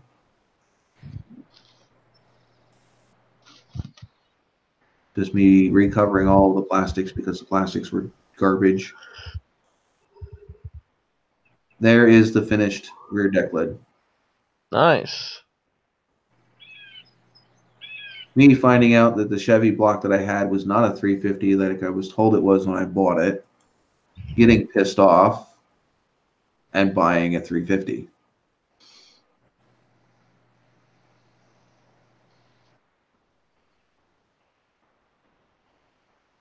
And then this is the last car show the car was at.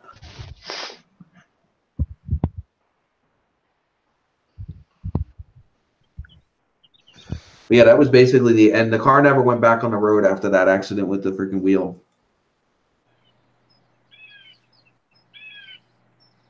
I basically started pulling it apart and replacing a bunch of shit. Like this rad support couldn't stand on its own when we took it out of the car. Jeez. It literally fell apart.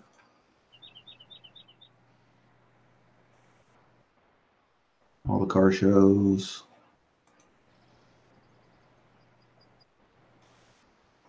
The new rad support. Old rad support.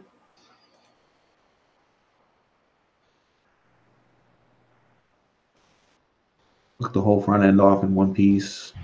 And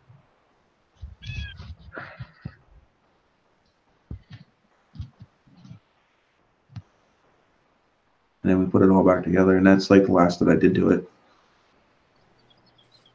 Because this is when we found all of this other damage. So this car was hit in the front corner before at one point in its life.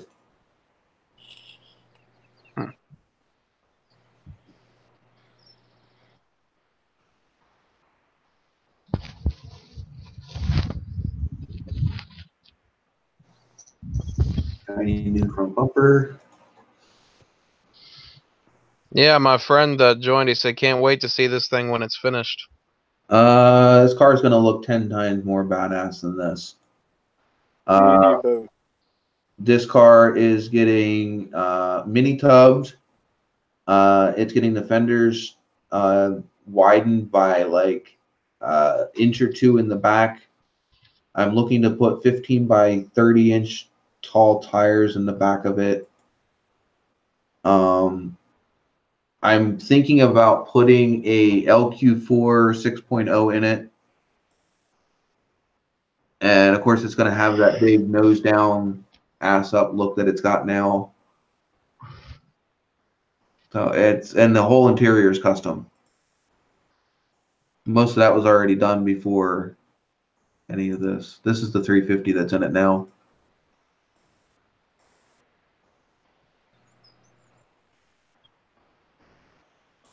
More concept art. I know it's on a Camaro. Man, it's not like there's going to be a Nova in a game. No. I mean, there was, but not until after this stuff was done. Damage from disgruntled. The only Nova that's in the game is the 70s Nova, which I recreated his Nova on the 70s Nova in Forza. You can start seeing all the rust and stuff coming through my paint job because the paint job was like freaking 4 or 5 years old at this point. And not to mention all of the patch panels that we had hastily put on the car, trying to get the car back on the road as quick as possible. Yeah, because that was your only car at the time, right? Yep, and then we had this Cavalier. And the Trans Am. No, the Trans Am came later. What's right there? I only had the Nova at the time of the accident. The Cavalier was in storage and hadn't been on the road in a year and a half. I pulled the Cavalier out of the road, had to replace all the brakes, had to replace the exhaust. I had to give it a tune-up, and then we got that back on the road to drive as a daily driver. And then I bought the TA.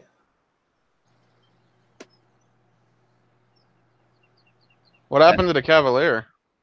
It's my ex's car. Oh.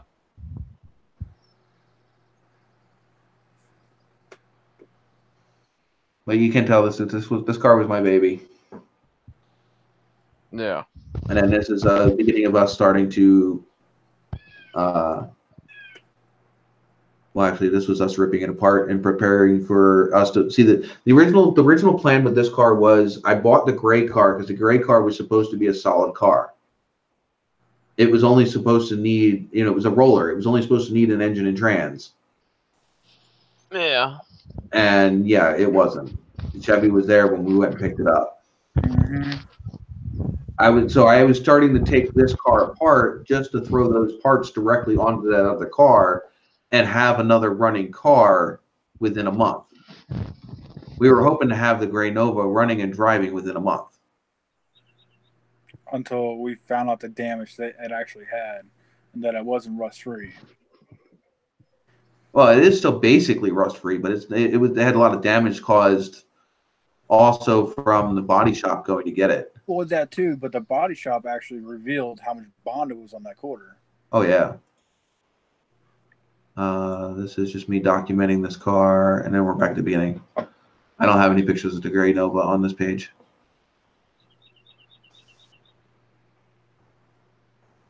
I have them all on my Facebook. Well, I have them. They're just not in this folder. Oh. This folder is basically all Christine.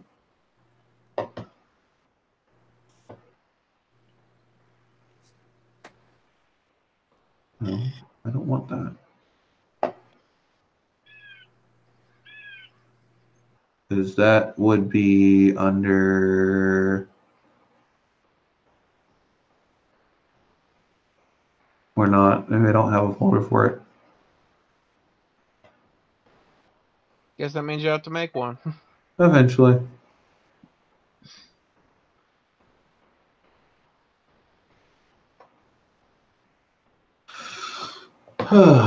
Yeah.